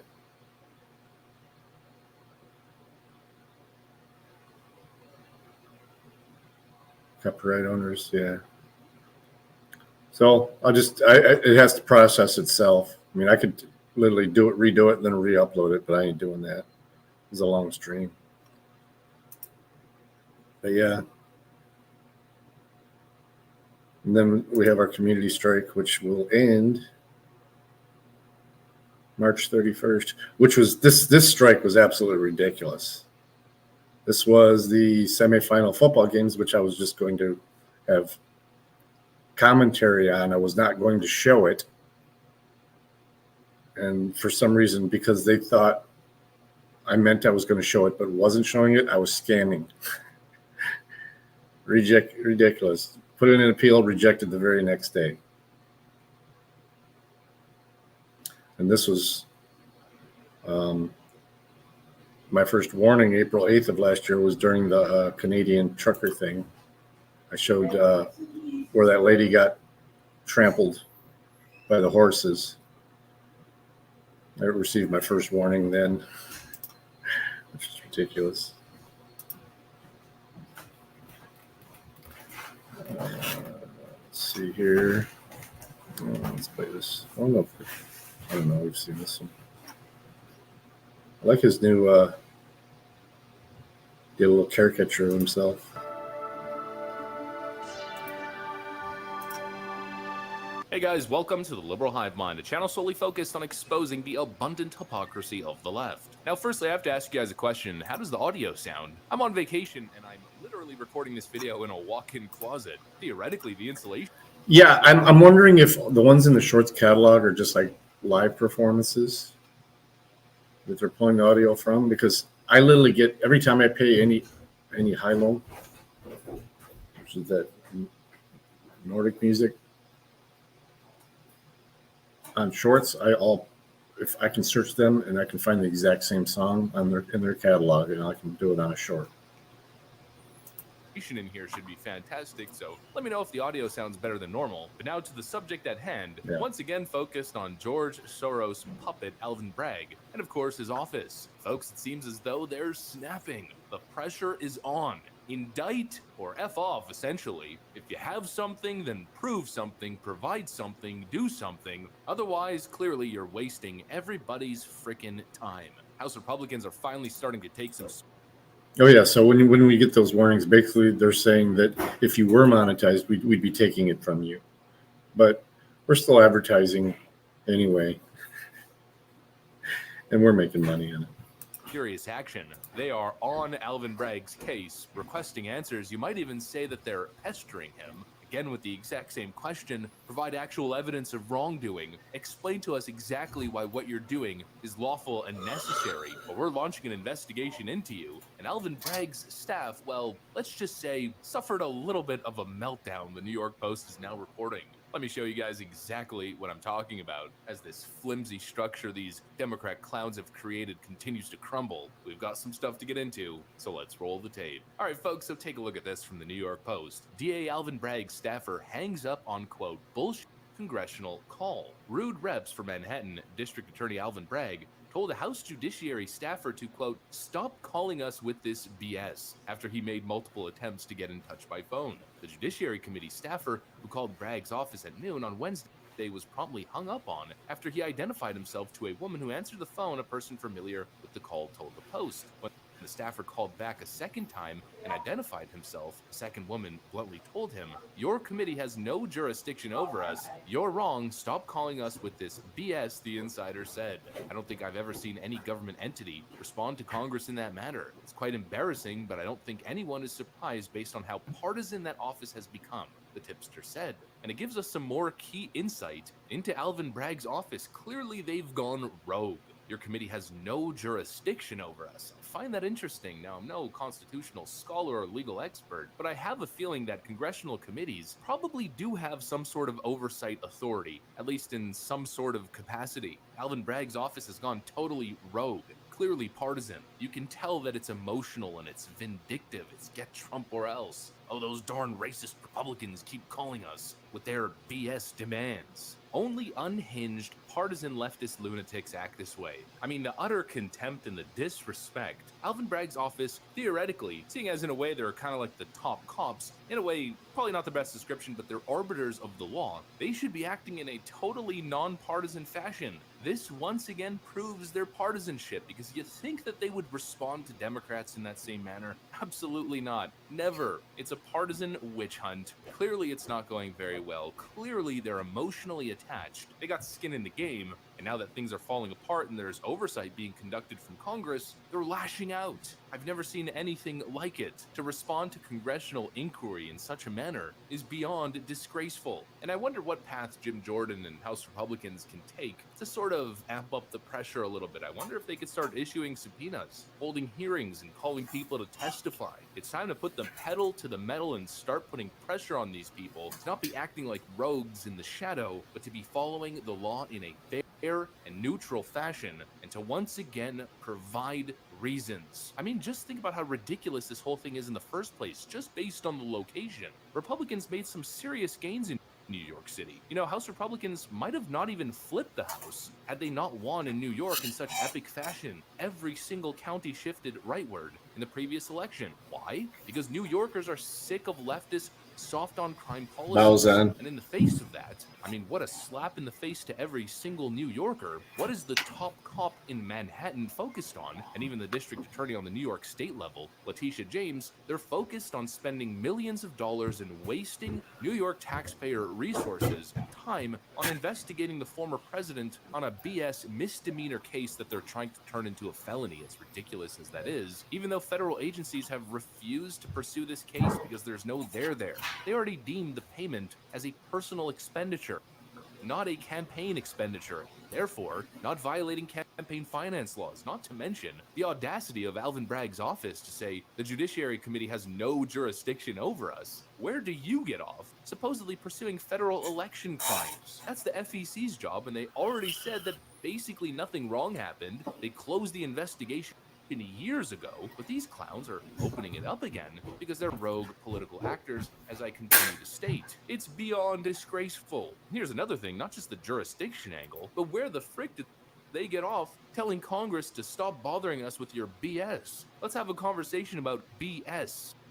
Your entire case is BS. It's built on a known criminal perjurer's contradictory claims. You want to have a conversation about BS? Everything you're doing is BS. In fact, it's such BS that Democrats, as crazy as this sounds, keep joining the Trump side and defending him. First it was CNN's Van Jones, then it was Democrat high-profile lawyer Alan Dershowitz, and now, of all people, it's former Democrat governor of New York, of all places, siding with Trump. Trump gets defended from Alvin Bragg prosecution by ... Andrew Cuomo? Andrew Cuomo blasts Manhattan DA Bragg's Trump probe. Quote, I think it's all politics. I don't understand why Bragg is putting such emphasis on this case, the former governor told WABC radio on Friday night. Person breaks the law, I get it. But on the state side, this is a misdemeanor case. It's really a federal case because he needs it to be a campaign finance fraud case, which is a federal case, and that's what Bragg is going to have to do to get a felony out of this. Cuomo said that the public is generally cynical, and when they see prosecutors bringing these political cases, it just affirms everybody's cynicism. I think it's all politics, and that's what I think the people of this country are saying. Anna. Continue. It just feeds that anger and that cynicism and the partisanship. It's a coincidence that Bragg goes after Trump and Tish James goes after Trump and Georgia goes after Trump. That's all a coincidence? I think it feeds the cynicism, and that's the cancer in our body politic right now. Absolutely. I never thought I'd be saying this in 2023, but Andrew Cuomo hit the freaking nail on the head. Andrew Cuomo's 100% correct. And honestly, the people who should be really hearing this message isn't you, the average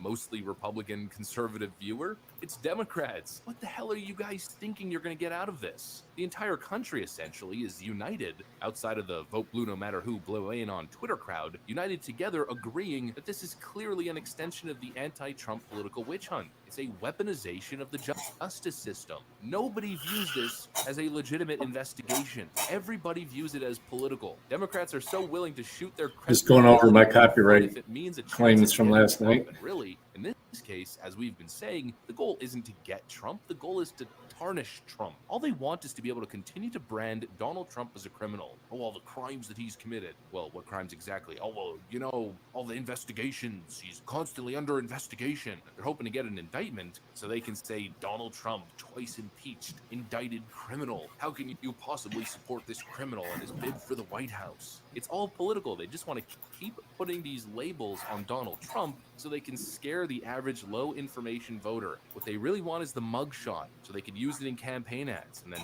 again, the low information, algorithmically manipulated voter is going to see that and go, oh, I can't vote for a criminal now, can I? Even though the reality is the people who are persecuting. Yeah, that one's being muted at present time. Criminals. World's And the editing. backwards, folks. It's I'm letting them do it. You folks. want to put a copyright claim on me? You get to clean it up. As though most people can I'll see check back this every once in a while sham. to try and make Democrats it are shooting themselves in the foot. The pressure is on. I a mean, live when version of it Democrats available. It's still available apply pressure on Alvin Twitch Bragg and to on slow Rumble. down, back off. Pressure is clearly mounting. Alvin Bragg's office is clearly snapping under the pressure, suffering absolute meltdowns. It seems as though it's all falling apart. It's not monetized, Once so it again, doesn't matter. another empty witch hunt leading to total exoneration of the 45th president of the United States, the God Emperor himself, Donald J. Trump. Let's call it the Groundhog Day effect. Whatever. That's what I got It's for you guys on this one. taking a little Hopefully you bit too enjoyed it. If you did, make sure to leave a like and possibly subscribe to the channel. Thanks for watching, and I'll see you on the next one. Oh, Balzan. As we discussed, probably hours, but Ben has wonderful eyes. He's keeping those eyes at close inside the Reunification Center and then reporting back to us what he sees and what he knows. Yeah, private Christian school. A woman. The shooter was a woman. There are counselors, there is spiritual care, water, food. Neighbors told us they just came by with Edley's barbecue with sandwiches. Barbecue? They want to make sure that the family and the students are feeling as comforted as possible. Surrounding churches are helping and coming by. We got some barbecue. Don't worry about your dead kid. A few hours since this all went down, and we are already seeing an outpour of love, support, kindness. But with all that being said, we've said it all morning, and we'll say it again. If you don't have a reason to come down here, please don't. Because Okay, this is a very busy scene right now. Families are trying to come and go, get to their little ones, and then get home so they can spend time together and hold them. I was listening to the scanner of it. That were kept right outside the church in case they were needed. At least 3 of those have been released, so those have gone. But yeah, obviously, it's always congested here on Hillsborough Road. It's even more congested now, so don't come anywhere near this area. All right. Well, thank you, Ben. We're going to go ahead and send it back to you guys. All right, Ben all and right. Olivia, thank you so much. And as you just heard, Ben said that he talked to a pastor who told him the parents were in the sanctuary. They all had their ID checked to make sure that they belonged there. The children came in buses. 3 sets of families were called up at a time. Can't pick up your One kid parent without was supposed to ID. get the car. The other parent brought the child to the car. They're not releasing them all at once. And still a couple of hundred people are still there. Some of the students and the teachers and the parents are still there. Yep. He said he did see Hey, children. I'm trying to help Dr. D, like, in some, break. I'm trying to help I'm gonna Dr. do D a quick with little what is switcheroo. her, Hard to explain, but to sign in the office portal, what should I use for her to we sign up in at so she can Harlem. use We're like at Word the and stuff? Does 24th she have her own precinct, or? NYPD. She's got all of it downloaded NYPD. onto the laptop. I downloaded it. Is the 33 in the address? Possibly. Okay. She doesn't need to do the portal. I mean, she has the applications. I downloaded all of Office onto there for her. Okay. Oh, Cuomo, how you doing, And that makes sweetheart? it so much easier. Then never mind. And I will just And that was open up Word. kind of the point of me doing what I did Friday. Oh. I get it. No, you don't need to explain. I'm just pinning stuff to her taskbar at the bottom so she can get to it. Oh, It's all that way she doesn't have to look for them. I mean, I even logged back into the OneDrive, so all her documents should be there too. got it.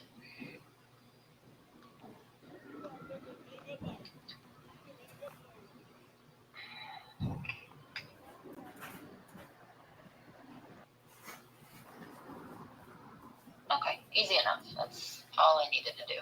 Okay.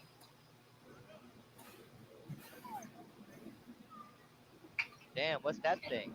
Okay, so we're good. I got her set. Okay. Let's get to work. What's up, Thank you, everybody? Courtney. Here we are live in Harlem. Courtney, since you have other things to do, I'll just leave it down here for you and you just do it. I came in to see how the NYPD. Ooh, banana. See, I called Doc, and acts he's with our like, First "Wait a Amendment. minute. Again, we don't condone You don't even need to say it. violence, Just say, got it hate, fixed for you." or any kind of racism. That evil Doc. All right. Four Love you. corners. What's up, my brother? Love you. Thank you.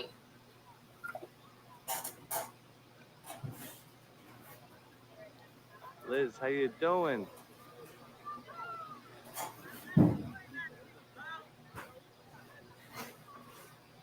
Shot Anna through. Banana. What did Anna say in the Luke chat? in the house. I heard what it. up? All right, so let's get to work. All right.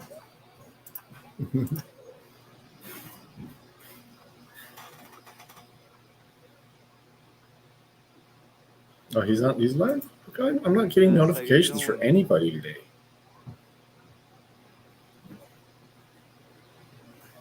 It's Brooklyn Audit, right? Good to see you, How all. I come I miss didn't you, get all. no notification? Shock proof, same here, brother. What's going on here? We got a lot of fucking. You know how I know that wing was hot? Because the bone had steam coming off of it, and then you ate it without even going.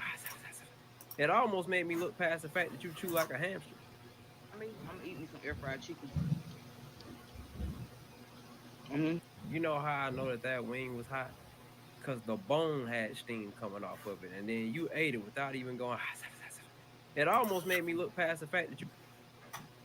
He's hilarious. There it is, but I didn't get a notification.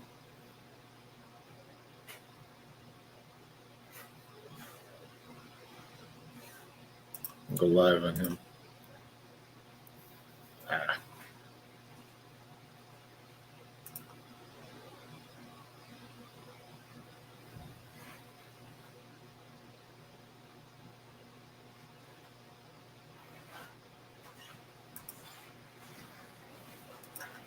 Let me bring it up though. There it is. Okay. We either get the chat or we get the video.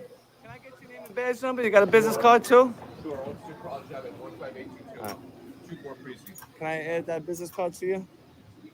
Come on, this is a public sidewalk. You know I'm allowed to be here. What is these barricades here for? Come on, stop. Me? I'm from New York City, baby. Why? I sound familiar? Yeah, a lot of you guys know me. I don't know you. Maybe, maybe not. I don't know. But can I know? Well, you just like told me to back up. I don't gotta back up. I want to know who the cat is. Who's the pussy cat?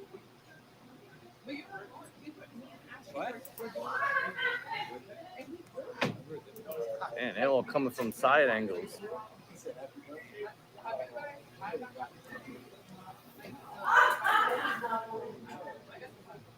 How you doing? Got that shift change at 3:30. I love it.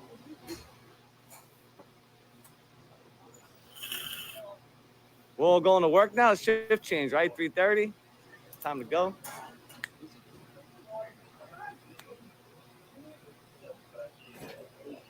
Sir. What? Sir, you can't go there. Why not? Come here. You can't go past the very. You're auxiliary. You're gonna tell me what to do? Yes. Why? Excuse me. Oh, I gotta pass. Oh no. Record right here. Do you need help with anything? Why can't I go back there? You're auxiliary though. Sir. You're auxiliary. Get out of here. I do. I want to get a complaint form. For what? Huh? How can I help? What do you do with complaint form? What do you need? What's your complaint? Make a complaint. What is it? A complaint form? You make a complaint against an officer? Is that what it is? Yes. Okay, that's not But why can't I go inside and get one? Give me a second. Let me tell my sergeant. I'll help you right out, all right? But why? Why can't I get one? It's a public sidewalk. Why not? That gate is blocking the public sidewalk, though. I'm sorry, you can go by. I'm not blocking you. But wait, why can't I go inside and get one? Sir. Dude, you're auxiliary. I don't listen to you. All right, but I got a mask on. You don't got a mask. I know, but I should be able to exercise my First Amendment and go inside and get a complaint form. Why not? Why can't I go inside?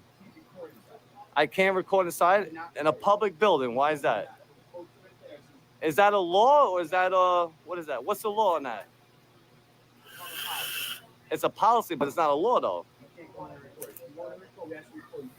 But what's the law though on that? Like if I went in there and I recorded, what would the law be? For what? What's the crime? Wait, what is that? But that's a public building. But that's not a public building? Yes, it does.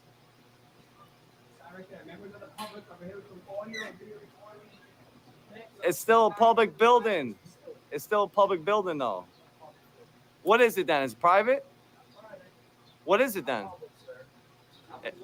If it's not public, if it's not private, what? Just tell me what it is then. And I'm allowed to stand here. This is a sidewalk. What do you mean? Exactly. So if it's not a public building, it's not private, what building is it? Can you answer that question?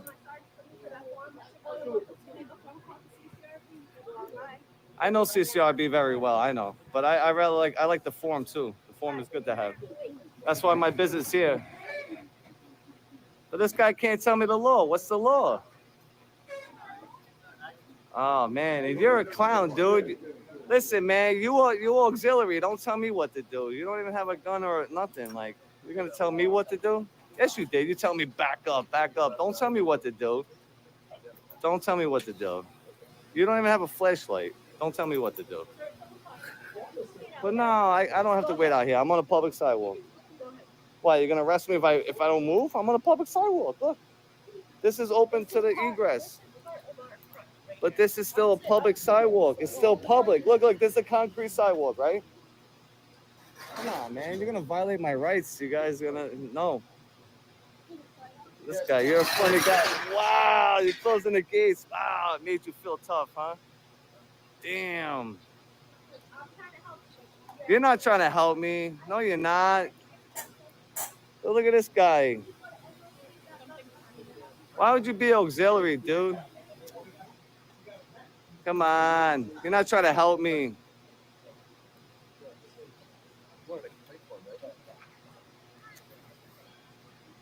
You're a funny guy, man. Why would you be auxiliary and do this for volunteer? You are a comedian. You're a funny guy. I know. Don't you want that gun, though? Don't you want to get the gun? No? So why would you do this job without a gun? About the city? And violate people's rights? Do you know the 5 points of the First Amendment? All right, so you're in the Army. There you go, my man. There we go. So now we're getting somewhere. What's the 5 points of the First Amendment? Do you know the 5 points? Give me 3 and I'll walk away. You don't not need to have it on you. You should know it. This is America. Exactly. So if you give me It the ring, identifies I'll as walk away. private. I'll That's do the good. walk I'm of shame. indoctrinated. Nope, that's the Second Amendment. First Amendment is 5 points. Come on, you're an American and you served in the army and you don't know? But you violated my rights by not letting me go over there. It doesn't matter. Listen, do you know policy doesn't trump the law? You know that, right? Do you know that? You don't know that. Damn, they educated you bad. You know that, right? You got educated bad. I feel bad for you, bro. You too? So you don't even know 3 points of the First Amendment. And you guys are going to violate my rights that I can't go over here and stand here. There's a public sidewalk. It's a public building. Yes, it is. So what is the building then? I get that. That's a policy, though. It's not the law. All right. But what is the law? Yeah. You don't know. So there's no law then. There's no law, exactly. So what is the law if I was to go into the police facility? Trespassing in a public area. So what is the building then? Private?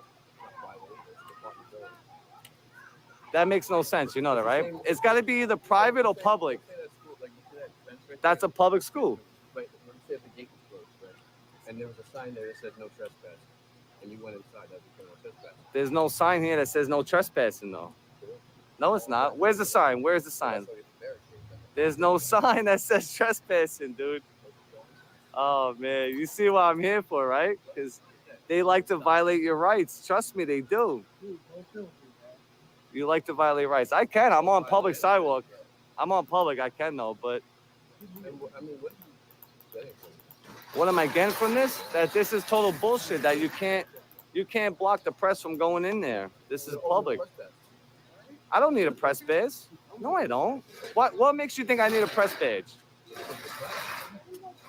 Exactly. Anyone could be pressed. You could be pressed. She could be pressed. The guy behind me, he could be pressed. Everyone could be pressed. That doesn't mean you need a badge. So if I had a badge saying I work for Channel 11, you would let me inside and record? No. So then what's the point of the badge then?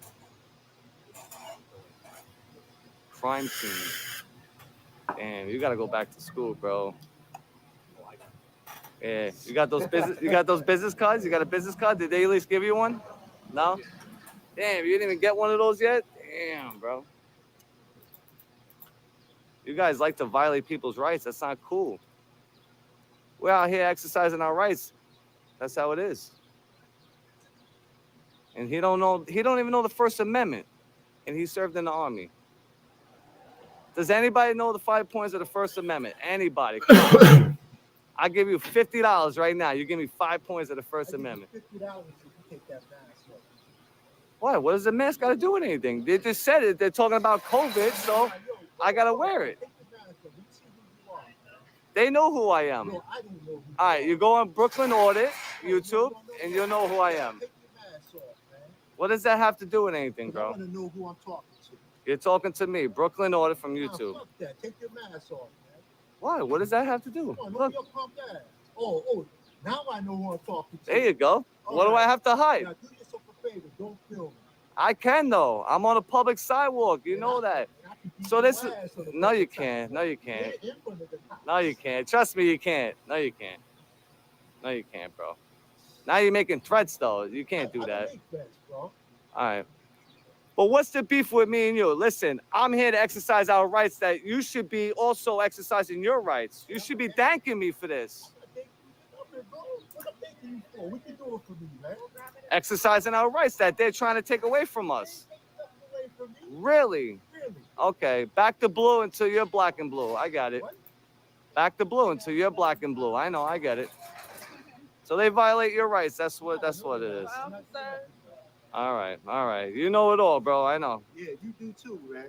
I know it all. Trust me, I do. I do know it all. I know all the laws. That's why they're not fucking with me. Why do you think they're not fucking with me? Exactly. So don't you like the Constitution? You don't like the Constitution? You don't like the Constitution, brother? Come on, man. Be for real. Bro, you're not educated. Wow. Don't play yourself. I ain't playing myself. I'm being 100%. I ain't playing myself. So who am I talking to? OG just So who am I talking is to? used to being beat down. Do yourself a favor, man. Take that camera off. I really don't have to. I'm standing here, exercising my rights. I don't have to do anything.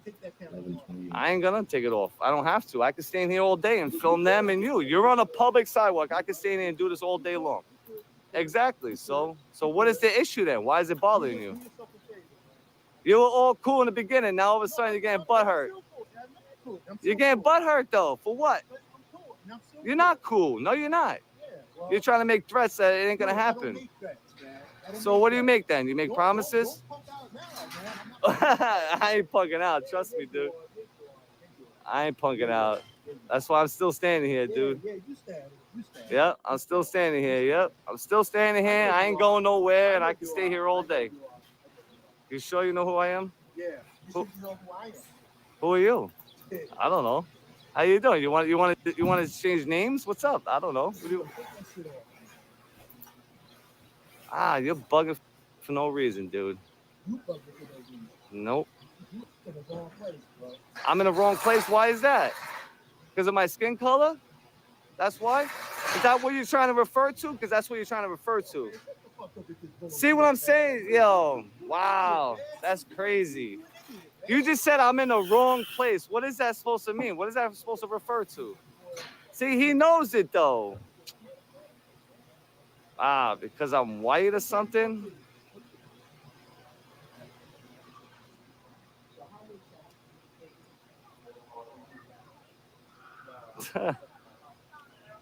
Still ain't gonna leave, though. He's gonna get that complaint form for me or what? He's getting it? Yeah.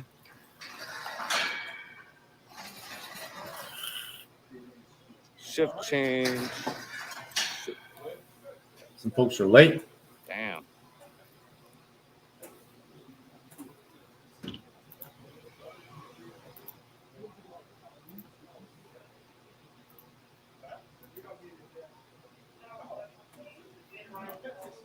You guys took an oath to protect my rights, and you're gonna let that violate it. Okay. That's cool. It's cool. Can I get your name and badge number? I want a business card too, just so I know.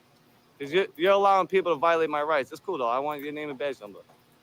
And I want that business card too. Yeah, you got one in your pocket. I know you do. You don't carry business cards? All right. You're not cops? Oh, you're auxiliary like this guy? Gotcha. One day. One day. One day. 1202.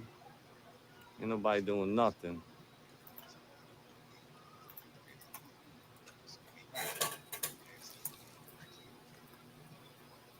What a joke, man.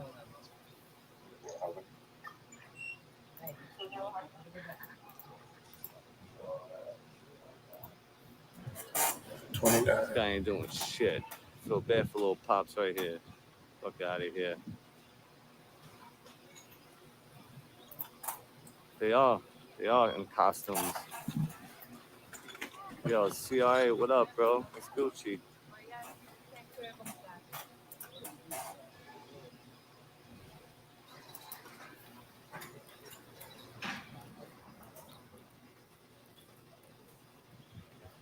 Yo, Victor, oh, what up, bro?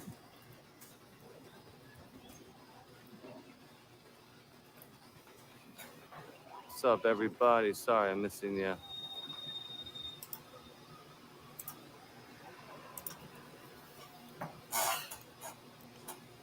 Brought to you by Frost Gatorade.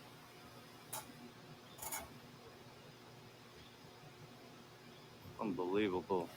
I agree. Inside the cars and everything. I can do whatever I want.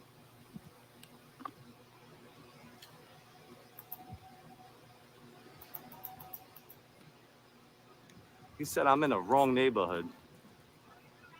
I'm in the wrong neighborhood. What is that supposed to mean?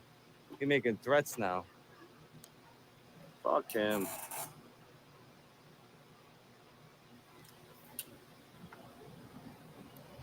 All right. Anything you own, Oh, what's up, brother? you need to protect it on your I own. almost dropped my phone.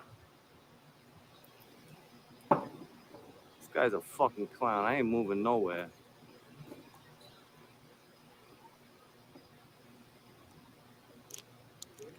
Yep. Let somebody take it. Is he gonna dance that, like, you know, complaint form to me or what? Like, I'm here for a long time waiting for that complaint form. He's gonna come with the complaint form since you're not letting me in now. You kicked me out. He's looking for it. He's looking for a complaint form. Wow, it takes that long. Wow.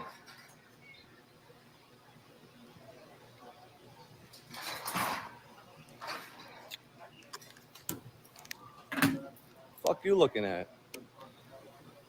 Fuck you looking at? Why are you staring at me like that for? And? Because I can. Do you like, you get, sure. Kick bricks. Kick bricks barefoot, bro. You won't do nothing either. Wow. Crazy thing is, you all took an oath to protect my rights, and look how you act. Like a bunch of tyrants. Bunch of you're not even educated to know. We got auxiliary over here. They don't even got a gun. They don't even got a flashlight, nothing. You guys are not even so undereducated. Like, come on, bro. Teach them the rights. Don't you know? Don't you know the First Amendment rights? You do? Yes or no? I told you, I'll give you guys $50. You tell me the 5 points, and I'll go kick rocks. You can't Google it, though. That's cheating. No? Miss, you know the 5 points of First Amendment? No? Anybody? Come on. You guys just graduated. I could tell. You don't even have 5 years. You're under 5 years. You don't have to stripe. I could tell. I could tell you're a rookie. I could tell you're new. Don't worry about who I am. Who are you? Who are you? What's your purpose? Don't worry about what my purpose is. Don't worry about it. I'm here. I'm allowed to stand here. I'm allowed to stand here and do that. I'm allowed to stand here. I could talk to them. I'm allowed to talk to them. Get out of my face. Get out of my face. Touch me and there's going to be an issue, bro. Don't touch me. Don't fucking touch me. Get the fuck out of here. Beat it, bro. Get out of here. Beat it. Touch me and there's going to be an issue because it's all on camera. Look. It's all on camera. Yeah. I'm allowed to be here. All right. Do you know what the First Amendment is? Yes, I know what the First Amendment is. So then beat it, bro. Beat it. Beat it. Beat it, Spider. Beat it, Spider. Go. Go. Beat it. Beat it. Beat it, Spider. Beat it, Spider. Go to work, Spider. Go to work, Spider. Go. Get out of here. See what I'm saying? See what I'm saying? I'm allowed to stand here. Yeah, I do have a job. Don't you see I'm in work clothes? Oh. I'm a loser. Okay. Now you're harassing. Okay, good. Keep harassing. Yeah. Bye-bye. Messing with these cops. Bye-bye. No, I was actually talking to them nice to them. I was talking nice to them. Yeah, beat it. Beat it, Spider. Bye-bye. Bye-bye. What are you, a detective? Yeah. What's your name and badge number? Wouldn't you want to know? What's your name and badge number? Come on, yeah. What's your name and badge number? Give me your business card, yeah. Because we're gonna make a complaint about you too. Don't worry about it. We got your face on here. Don't worry. We're gonna make a nice complaint about you. You're making a fuss. I'm making a fuss. I'm allowed to hang outside, you moron. Don't you know that? Hey, look at that. I'm a moron now, right? Yeah, because you came up to me. Right, I didn't even come up to you. You came up to me. You came up to me. Nice guy. You came up to me. All right. You got better things you're to do with you're your actually, time? yeah, you're a nice guy too. All right. Yeah. Thank you very much, sir. All right, beat it, Spider. See you later, Spider. Yeah, dance. my name is Spider. Go dance to work, Spider. All right, pal. I'll stand here as long as you will. Dance, Spider. Dance with those nice shoes on and go to work. All right. See you later. See, you're here to cause trouble. Oh, no. You know everything. I know. You know everything. Yeah, you know everything. Yeah. You're Nostradamus. You know it all. Yeah, you know it all. Spider. That's my name, Spider. Spider. Yeah. Thank you. Thank you for telling everyone live. What else? You're Henry Hill too? What else? Henry Hill? All right, say I'm Henry Hill. Say you're Henry Hill.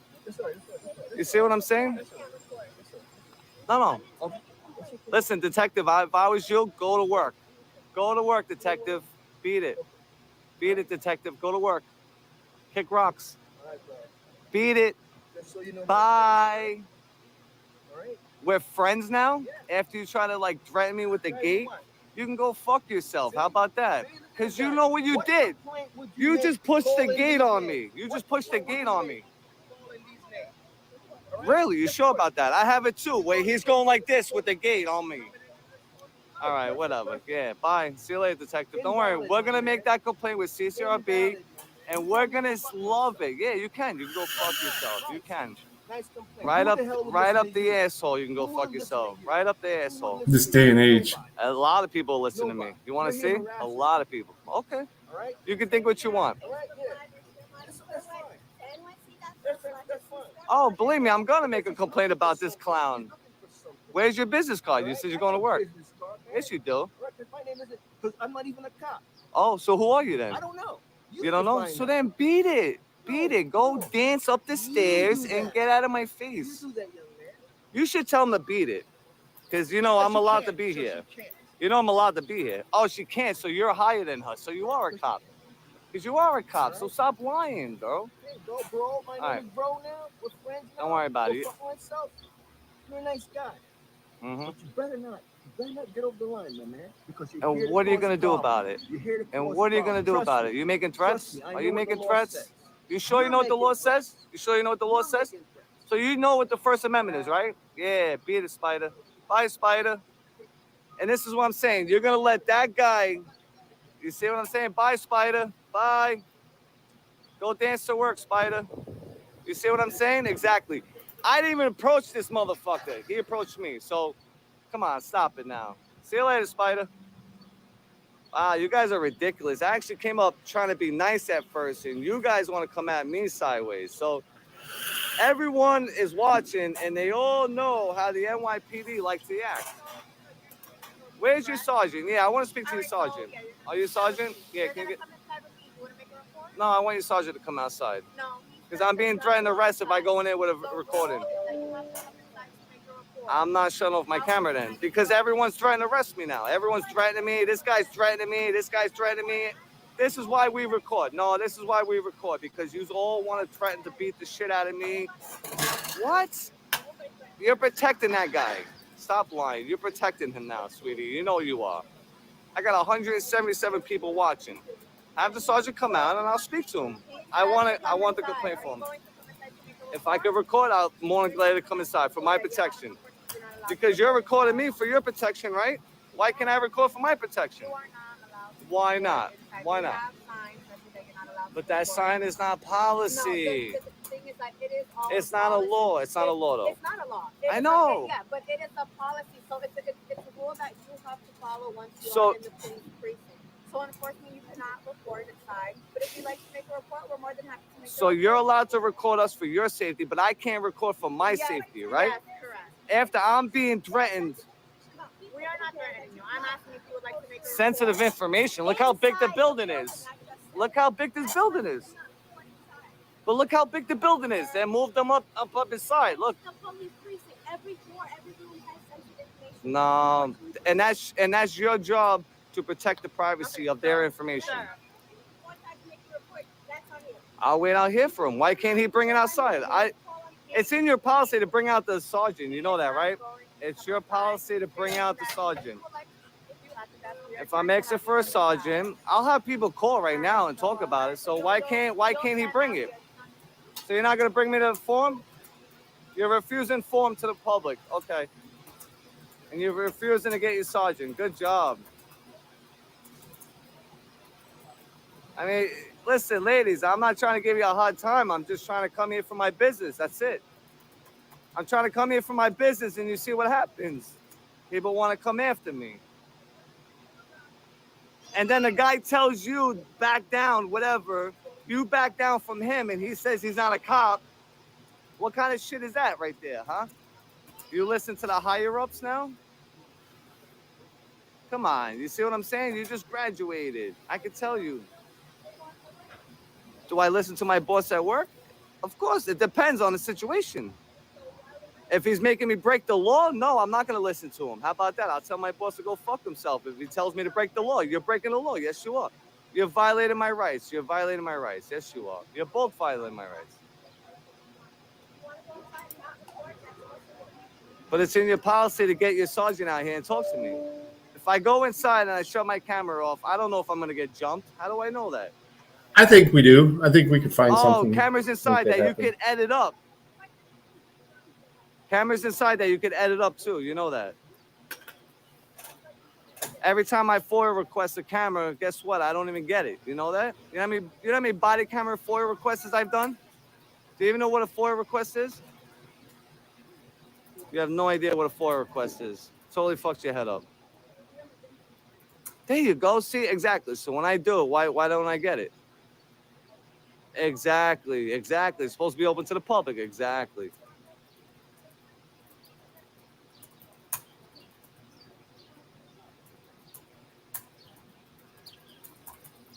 Got like $1 million standing here too, wasting all this tax money. She's about 60,000. Come on, the thing's in the description too. You can run their badge numbers right away too. Hey, sweetheart, can I get your name and badge number? What's the number? I just need the number. 21151. 21151. Can somebody run her name? Let's see if she has complaints. Yeah, we like to run names too.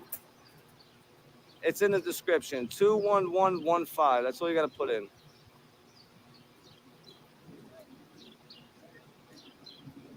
Yes, Keith, 21151.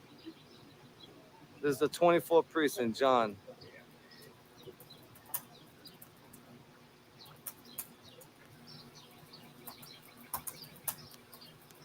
Acting like a bunch of tyrants, man.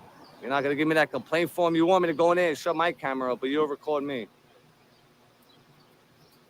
There we go. Hispanic female, 24, 57,000 a year. Not too bad. No complaints.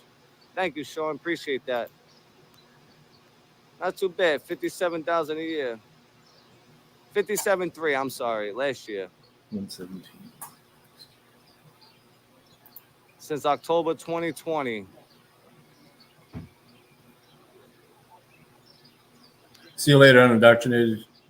Thanks for hanging out. Active tax number 967777.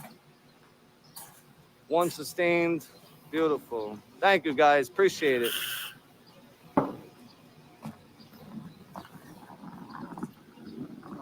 So you're refusing to give me the complaint form so I can fill it out and mail it in?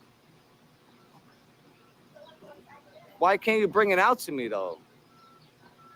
I don't want to go in there without shutting my camera off. Especially I was threatened a few times, like, you know. This guy tells me I'm in the wrong neighborhood. Like, what the hell is going on here? I'm not allowed to be here? But I'm saying he just said I'm in the wrong neighborhood, so I'm not allowed to be here?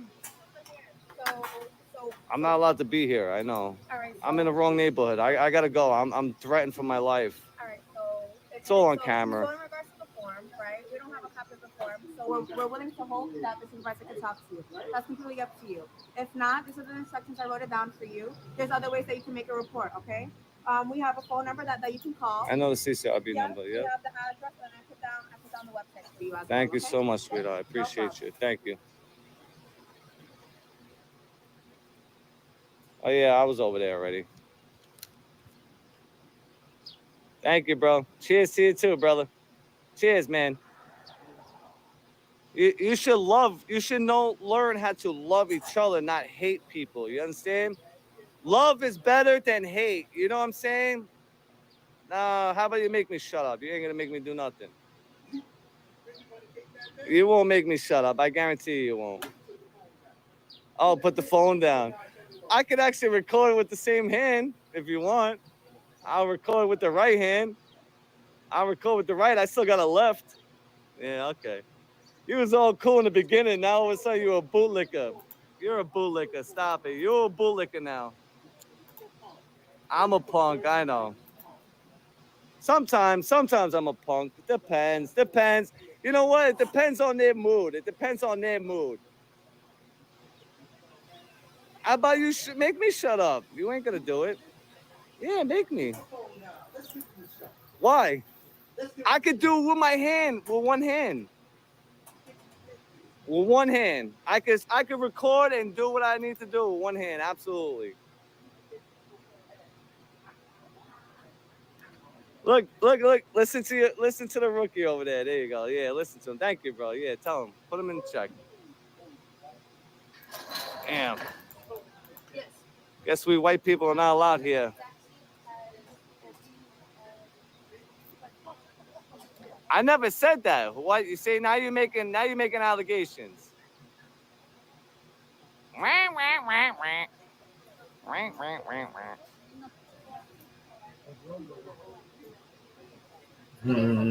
What a bootlegger this guy is. Licking them boots. How you doing, sweetheart? How's it going? What's up, bro? You want to close the gate? No? Hey, Spider, you want to close the gate? Okay. There you go. Yeah, you don't live in a barn. Come on. When you go in your house, you close the door. You don't leave it open. There you go. I wasn't yelling. Oh, there you go. Your mother would yell at you. Oh, boy. Hey, how you doing?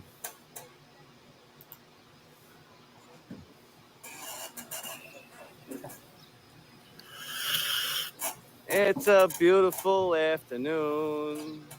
All right, my forklift driver showed up at least.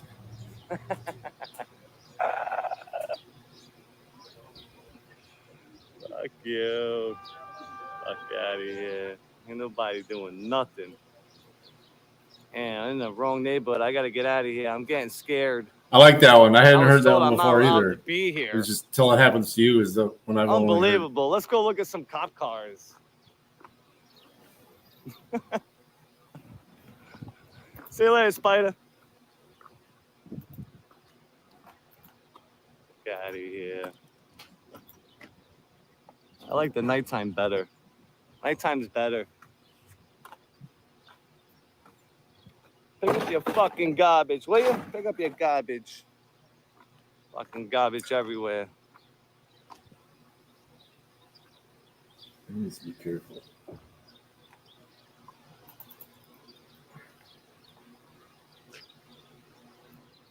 Shit, it is starting to fucking rain now. Fuck!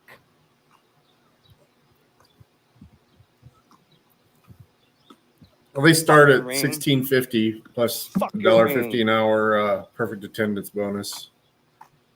But they go up if they actually show up for the first month. It goes up significantly.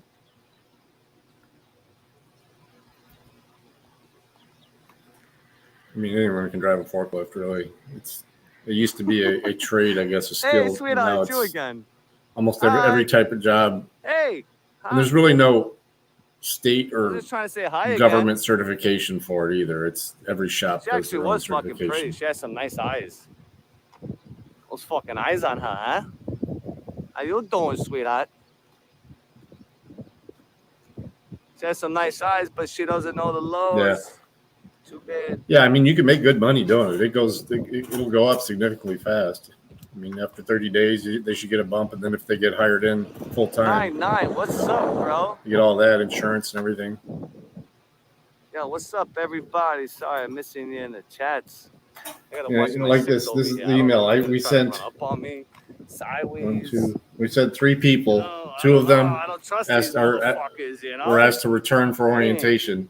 One of them showed up for his interview 25 minutes late. Fuck it, eh? Have a fucking Gatorade. And he's going to fuck call and it. say, "Well, Fine, what fine, else you someone got for let me, dude?" I fucking go anywhere. Makes us look like Good to see you, 9-9, bro. Good to see all my mods. Thank you all for coming in. it's ridiculous. Son of a bitch, it's starting to rain, but I'm not going nowhere. You need a fucking army to take me out, pal.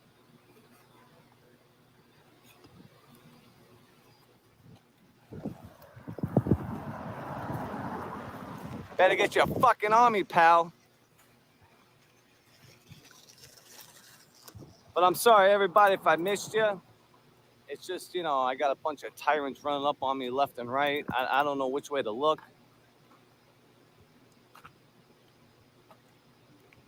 I appreciate you all being here. Make sure you hit that thumbs up. Tomorrow, yo, AFA, are you still here, my brother? AFA, if you still here, Constitution State, Leroy, the Truth Investigations. Let's get it on tomorrow. I am not going to work tomorrow. We are going to make a great live tomorrow. So AFA, if you're still here, let me know, my brother. Do you think these guys fucking scare me? Yeah, right. These are the worst. I don't think the fucking state crooks of should all. certify us for anything. Look at this. I think it should The be worst by fucking the crooks of shops, all. but it should These be fucking clowns. like an organization. Yeah, Fuck it should you be looking a at? trade. Hey, Sarge, there you are. Should be a trade. No, Spite, I already have it. Thank you. I appreciate it, though. I got it. Hey, Sarge, how's it going? Can I come over there and get that complaint form? Because this is, no, can I come there? I want to come there, Sarge. Sarge, how you doing? Why are these people violating my rights, Sarge? There's an officer I want to make a complaint against, which is anonymous. I'm going to fill it in with CCRB, which I know CCRB. Oh, wait, Sarge, come on. Why are people threatening me here with a camera? Why is that? Can we educate these officers? Sarge, don't leave. Sarge. Sarge, your business card? Sure. Thank you. I need that business card because I want to add it to Business my card nice is collection crack. too. But I want the business card too. What? But we got to educate him, her. We got. Oh, yeah. We got to educate them. Why are they trying to violate my First Amendment? How? Yeah, being threatened that I'm recording. What's up with the Sarge? Can we run the Sarge names? 657. Okay, there you go. What's Sarge? Very good. That's it? Yeah, there you go, easy.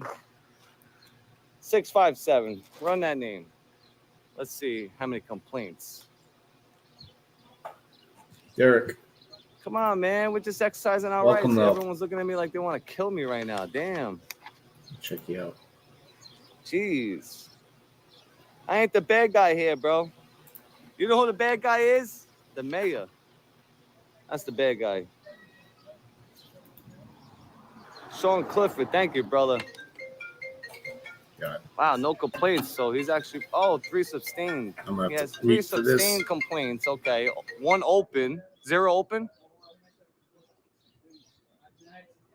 Nice. Sean Clifford, I love you, brother. Cheers to you. Cheers to all my mods. Thank you as all.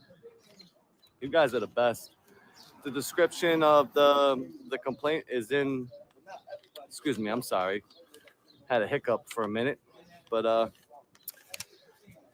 to check the record, it's in my description. They're not wearing their hats. They're silly little custom hats. She's wearing a hat. Sweetheart over here is wearing a hat because she knows she's a little rookie. Look at her. She's wearing that hat. These guys are auxiliary. Where is he? Where's the 2? Yeah, he's auxiliary. This guy's auxiliary. They don't have guns. They only have flashlights. This guy can't get a gun. He can't get a gun. Spider over there is, I don't know who he's talking to. He can't get a gun. What's up, homie? You good? You good? No? Damn, everybody hates a man with a camera. What the fuck is that? What the fuck, bro? I'm trying to say what's up. Trying to say what's up to you, bro. So what's a profession? A handshake? I have a real job. I got a real job. 2 followers? You sure about that? 2 followers? You're gonna educate me? People like you guys entertain a guy like him. He came here, wanted a paper, he got it. Now he wants to go inside and cause trouble. Now, people like him, How am I trying to cause trouble? But you're a cop, though, right? You're a cop, though. Are you a cop? Just be honest. Are you a cop? I'm going to tell you the purpose. What's the purpose? To exercise my First Amendment right to be able to record in a public building. when you're in Brooklyn to cause trouble for people who's working. Now, if you was to call one of them, which you are, probably like in the next 3 hours, because somebody's gonna rob you. they'll be the What are you first people talking to come, about? right? People like you. Wait, why would you say someone's People going to like rob you- me? Why would you Listen, say that? I don't know. Anything can happen. But people like you disrespect cops, and you're the first I people to- disrespect them? People like you disrespect How cops, about and this? you're the first person to call for a cop for help. So All I right. understand what's the purpose. All right, you done? I still ask you what's the purpose. All right, I'm trying to tell you. You're not letting me talk. You ready? All right, what's the purpose? Can I talk? What's the purpose? All right, so I'm here to exercise my rights. When I first showed up, he was actually cool with me. He actually, I turned the camera around. He's like, yo, what's up, everybody? Yeah. exercising I our understand, First I don't care Amendment about rights. that, 'cause people like you don't understand the difficultness that these officers go through on a day-to-day basis. I never said that. Assholes like you come here and make they life Who harder. said that? You. Who said that? I Bro, said it. bro, When did I how say many that? times that somebody When asked did you, I say that, though? Please don't get the camera in my face. Please, what do you need? Please, please, But they're please. allowed And to you're record still us, though. They're allowed to record going. us. That's their right. That's their job. What is your right to record anybody? Listen, Please all right, tell me, you all got a right, job? all right, but You you're fit a for your cop. I safety? can tell you're a Are cop you because fit you're for your- behind Are there. you fit for your safety? So what are you recording for? Kinda, They're yeah. recording, they're fit for their safety. So Are am you I, fit- yeah. What? Who's here What bothering? if I You're walk in that bothering us. precinct? What, yo, you know how many times I walked in the precinct and they violated my rights? Because I you went to the probably had a 90. warrant. I You went to probably the. had a warrant. Nobody No, violates I your never rights. had warrants. Nobody- Never no had, officer is gonna never violate had your rights. warrants, bro. We have people in here every Dude, day. yo, my G, I'm keeping 100%. Never had warrants. Never had warrants. I went to the 90th precinct. How about this? The sergeant let me sit inside and make my complaint form. You know what? You know what the problem is that we can't go inside the lobby and do what we want to do and record for our safety. For our safety. They allowed to record for their safety. They here to go into gun violence. What if I want? fights. Listen, That's listen, them. they're That's here- so them. what are you here for? I'm You're not here to bother not cutting back, them. So you don't need a camera to fucking antagonize. What? What do you need antagonize? I'm here to protect my rights. They're allowed to record me. Why For can't I fires, record them? For safety, for guns, for people fighting. No, listen, Oh, no, but now listen. people is- I don't get what they. Nah, bro. Listen. We gotta wake up and like people like you. Y'all don't make the life or people working for these officers better. Who says that? I Who? said that. Me? You know. Why are you saying me though? Like, Look why what are you know when pointing me record, out you're though? recording for You what don't you're know what I acting. do though. I don't give a fuck You know how many what you do. cops I I've have? seen you You know how many recording cops for I acting. have So that are that's fucking cool with me? That's cool. That's cool. All You right. probably know them. We So don't know why you. don't we have the good Wow. transparency? You're a cop, right? Aren't you an officer? I could tell. But I'm allowed to still stay here though. Of course I am. But I'm still allowed to stay here.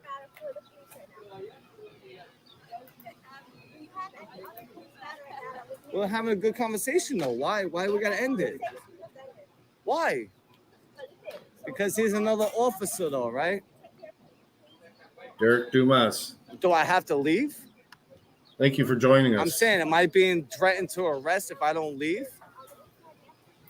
All right, so what is the problem though? I'm trying to be transparency with all yous. I want yous all to be transparency, everybody. So what is the problem?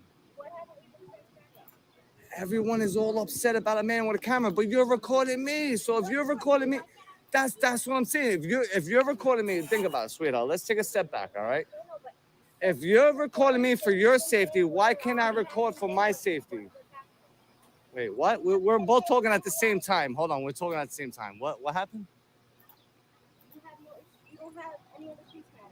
Yes, I do.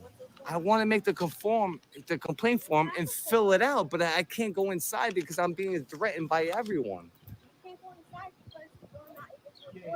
But that's what I'm saying though. You're recording for your safety. Why can't I record for my safety? It's my First Amendment. Do you know what a First Amendment is? I'm allowed to record inside of a public building. And this is a public building. But do you know that the law trumps the policy? Don't you know? Listen, all right, what if we made a policy that nobody is allowed to wear a yellow sweater? So that means I'm not allowed to go inside? You know what a policy is, right? Anyone can make a policy, miss. You know that. So Yeah, he does love that phrase. But what law is that? It's the law. The policy don't trump the law. Like we go by the law. We go by the Constitution. It's gonna change sooner or later. Okay, so I'm not bothering you then. I'm not bothering you. I'm just peacefully exercising my First Amendment then. I'm allowed to stand out here. You know that. I wasn't bothering you. I was just trying to have a peaceful conversation with everybody. He was cool at first, and then he turned on me. The other guy turned on me. Everyone was turning on me. But how is it agitating people? You're recording me on your body camera, but you're recording me on your body camera.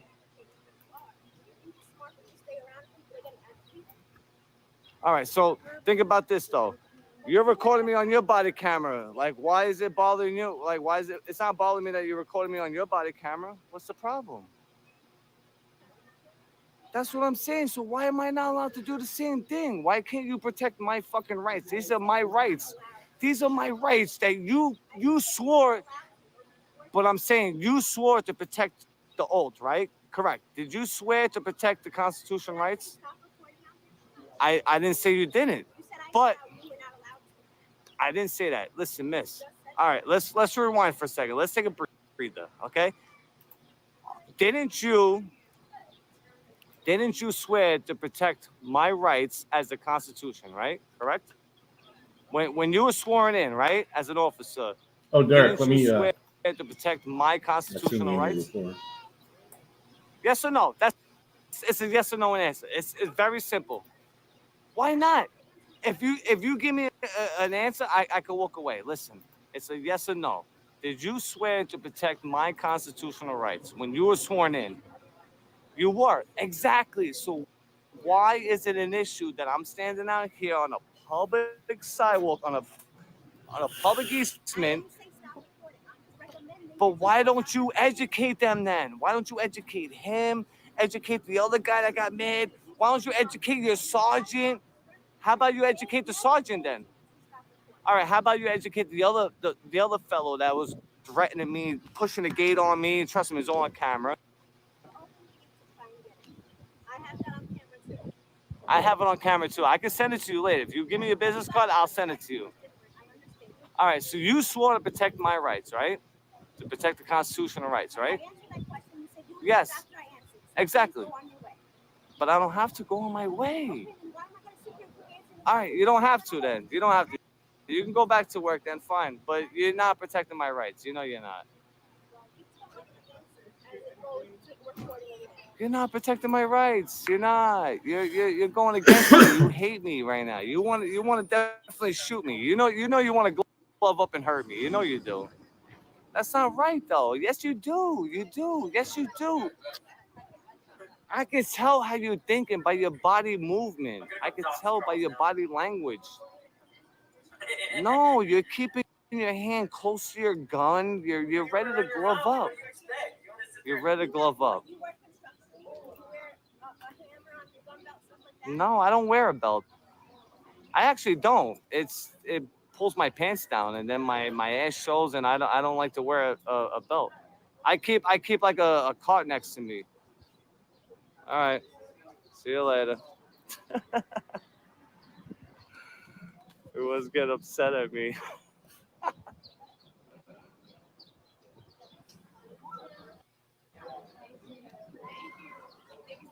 Yeah, true, Anna.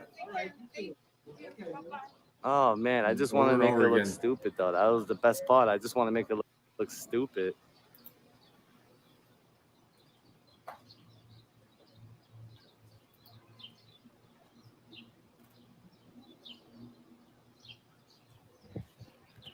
Joey Surreal, I doubt it, bro. I doubt it. Maybe I don't know. Maybe in a bedroom. But you know what? On the streets, yeah, okay, bro. Yeah, okay, homie.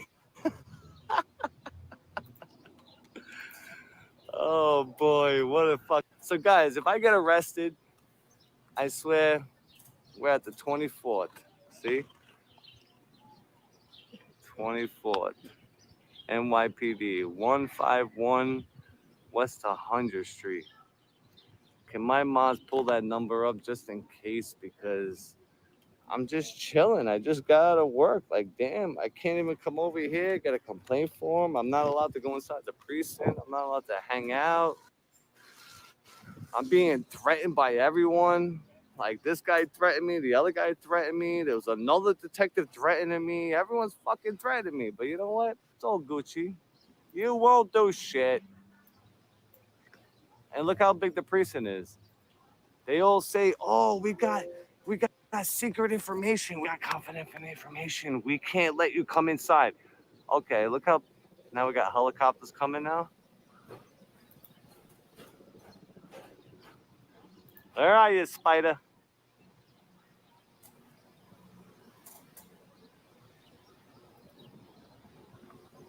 This guy telling me I'm in the wrong neighborhood. Get the fuck out of here. I go to any neighborhood I want. He belongs in this kind of clown car.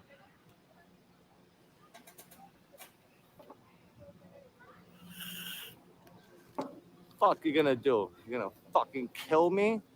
You gonna fucking put me in jail? Go ahead and do it then.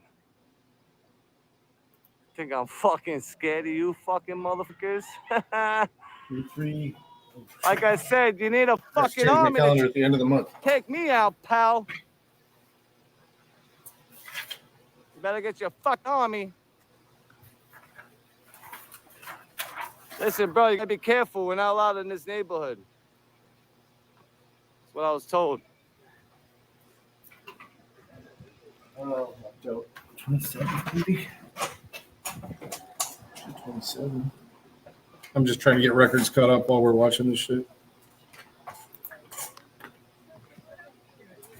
Damn it, I left my fucking ticket book home. I would love to get them tickets right now.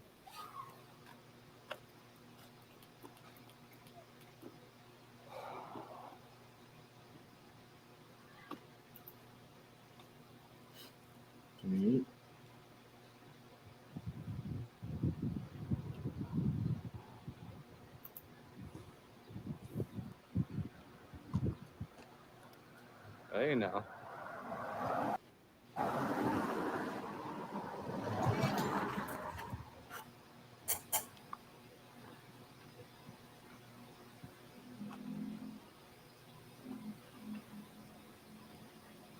I was actually trying to be cool with them, and you see how they act? None of them are educated. Every single one of them have no idea what the First Amendment is. Not one of them do. I offered to pay them if you tell me that 3 points at least, like there's 5, but if you gave me 3 points of the First Amendment, I would give you $50 and do the walk of shame. Not one of them wanted to do it. Shit, if I was one of those cops, I would have been like, okay, you ready? Shit. Could be the 20th, maybe 24th. They're all driving brand new cars. Look at this shit.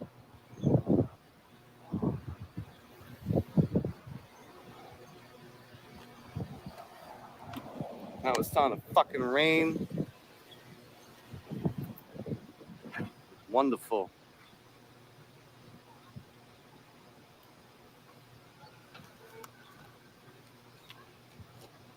Fuck out of here. I'll go wherever the fuck I want to go. No.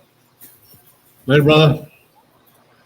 I got a lot of people that I had a nice support me email up from in Richard. Harlem. I got people that support me everywhere. I just Fuck no, the just NYPD. you know what he wants. Fuck So you. okay, it looks like we're gonna be doing some job Fucking bunch of fairs now. tyrants. So Treating us like that. I guess it's getting busy finally again. I hope so too, man. Fuck out of here. And take Still a cleaning out complaint records form. I from don't need the your last complaint group that form. I'll left. leave it on your windshield. Now look at this. This I out don't of care all about of the these, complaint form no more. I have so these many are of these people that I had things gotten already, ready so or you were can getting keep the ready complaint for form. while we were on their I don't need pause. it. Maybe 5 of these are I have about fucking actually 20 going of to be them able in to my work. house. I had 4 resumes. I just have 3 interviews. But guys, remember, NYPD, It's my not day your police every single day. department. I had 4 people The New scheduled York to be Pig here at 1 o'clock Department, today. the New York Pussy Department, the New York Plunger No one's Department. answering. No one's replying to a There's a text. lot of things. Yeah, boop it up right up your fucking asshole. I had one show up to one of our other clients, Synchron, in Toledo today, 25 minutes late, and couldn't understand Man, why they a wouldn't lot of interview. you started with me from the beginning when I only had a stack like Dude, that. you were 25 minutes late. I think I Well, only had a where can you stack send like me? that I'm when like, I started. send you Look at this anywhere, stack. dude. We're just, What are you talking about? I ain't gonna You stop, embarrass us man. again? Fuck these cops. And now it's starting to rain. Not well. You know the what? This is the umbrella, reason 'cause why I it's pouring apologize. now. But Gotta okay, fucking what else run you for got for me then? cover. 'Cause it's fucking Nothing. pouring. I got nothing Fuck for you, me. dude. Yeah, one TV commercial about some school where you can finish your high school education and the guys came back out with a really deep voice. He worked for me at the last place I worked. Honey Bake? Yeah. What a piece of shit. Remy, word. I only had Electric going 13 in cards, both right? ways. Remember that? Look at this. Sensor, This stack is insane. poisonous. I'm the only one collecting these stacks. Tethered, because you're going to those gigantic grain Look at silos. the stack. Look at those Yeah, dirty yeah, fucking yeah. working hands. Find space. So yeah, yeah. Yeah. Woo.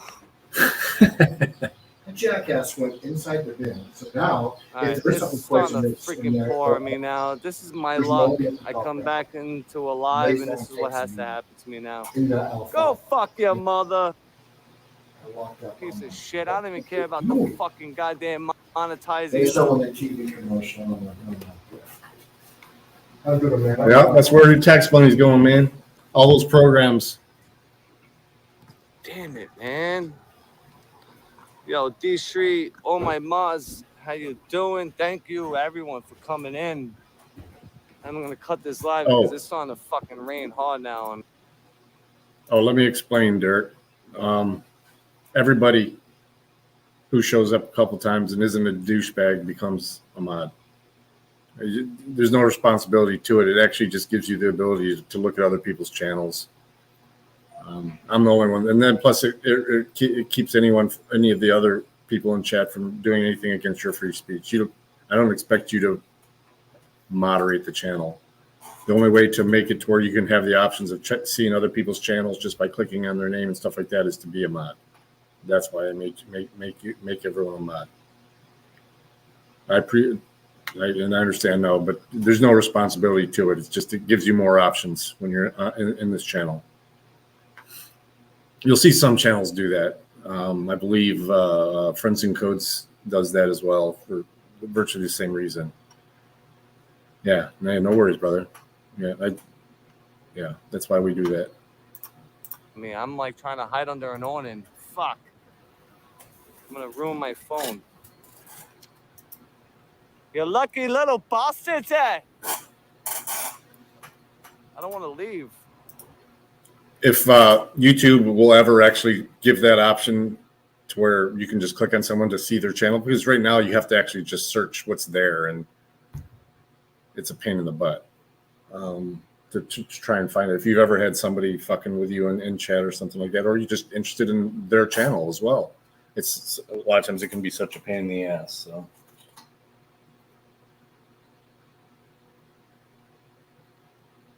I don't know who that was.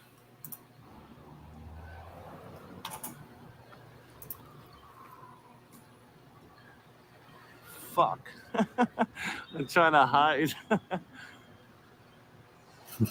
Oh yeah. Listen, Anna, she's right.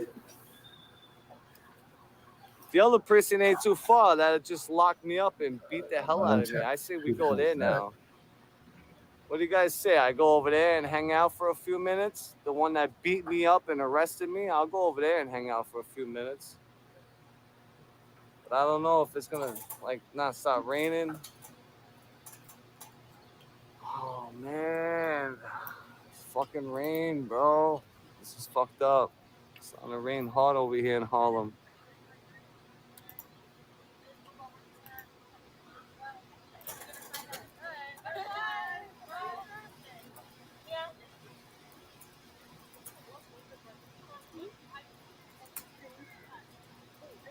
D Street, good to see you, brother.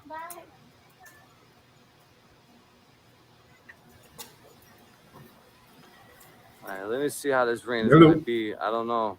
I might get rained Pretty out good. right How now. you doing? It sucks.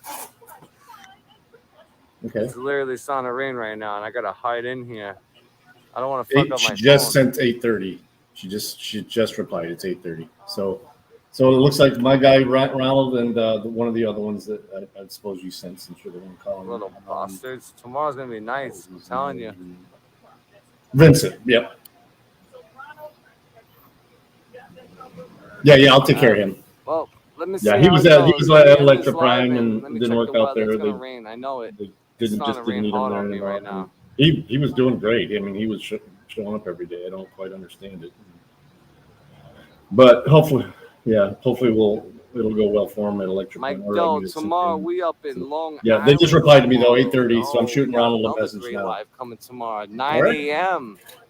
Between 9 and 10 a.m. No. You don't tolerate that. That's for sure. Hit that bell. Tomorrow's gonna be a great live. All right, have a good day.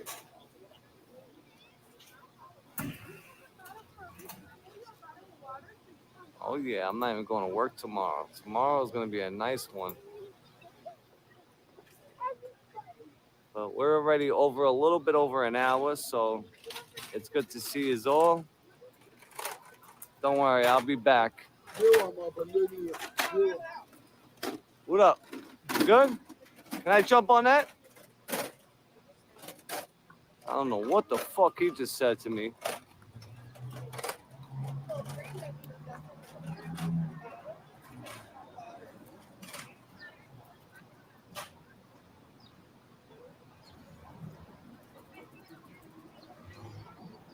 But I will see you later. I will see you later.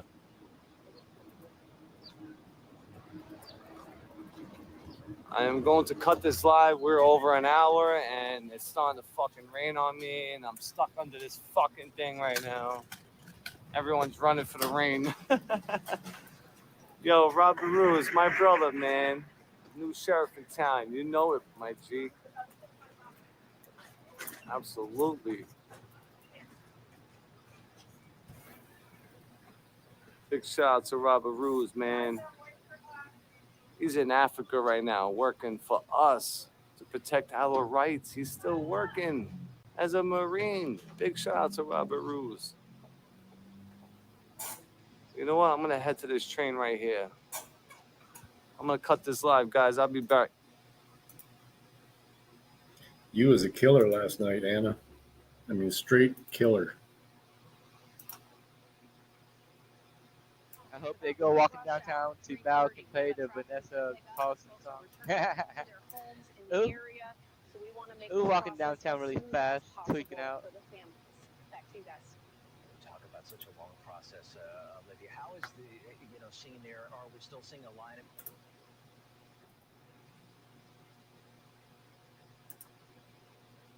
Rip. Is that me?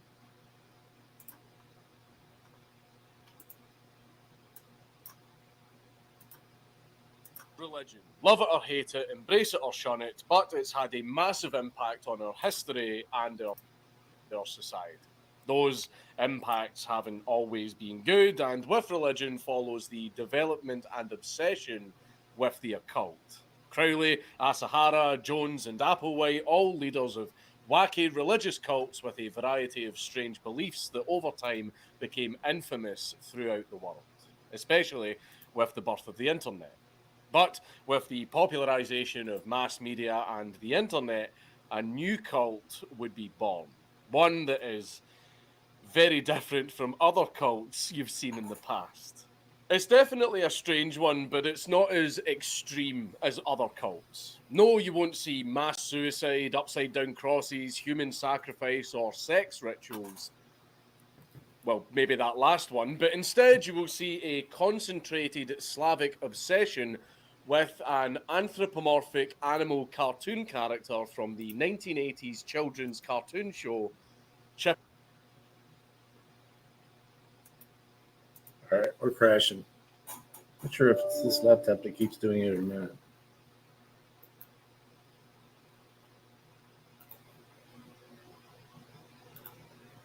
Cool, he responded. I'm not sure what's going on here. It's crashing again. Yeah, I can't even open the browser again. I'm going to kill the stream. So apologies, guys. Some tweaks I'm going to probably have to do with this browser or something because it's not been acting right. I had to completely reboot last night. It saved, but I'm not cool with this. So y'all have a good night. I might came after the late shift. I might come back. But I got to make a ton of phone calls anyway, so I wouldn't be able to pay much attention. So, peace. Cause I don't give a fuck what you say. Yeah, I'ma do shit my way. So you can go kick rocks, I'ma stack bricks up, build what I want to make. Yo, I got a lot of shit to say, so I'ma do this every day. I'll be writing things until I'm fucking buried in my grave. 6 feet deep under, but my body won't decay. Cause my messages are timeless, so they'll put them on display. Oh yeah, I rap with a certainty, I have a sense of urgency. A message for eternity, for everyone internally. I had some people burning me, but now they fucking learn to see I ain't the one to fuck with. Now they looking nervously, and I don't really care what you think of me respectfully. You can kick rocks if you think you're fucking better, see. I will outwork you, turn you to an enemy. Hurt you so bad that you're gonna need some therapy.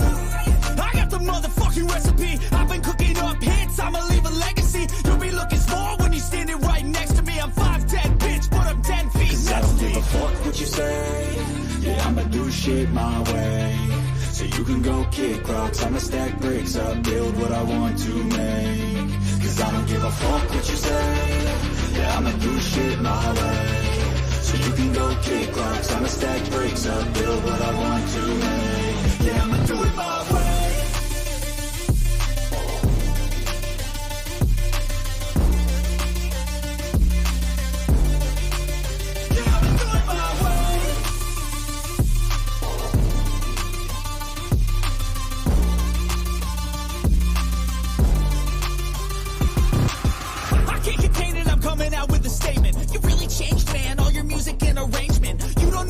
Shut your mouth, you can save it. I'm the same dude that got his come up from the basement. 100 songs, 100 weeks, didn't change it. Experiments, development, intelligence, and patience. I'll do it all again, cause I never feel complacent. Let's keep the good vibes, positivity's contagious. I'm never looking back, cause I made a life that's passionate. A college graduate suppressing all his talents, yeah. He found a way to go and change, become an advocate. For taking control of your life, go out and battle. And you think you have a dream, then act on it. Get after it, get out your head and fucking capture it. You got one life to master it. Don't give up on your future. We all start losers. We're all late bloomers. Gotta struggle through the sewer. What you say? Yeah, I'ma do shit my way. So you can go kick rocks, I'ma stack bricks up, build what I want to make. Cause I don't give a fuck what you say. Yeah, I'ma do shit my way. So you can go kick rocks, I'ma stack bricks up, build what I want to make. Yeah, I'ma do it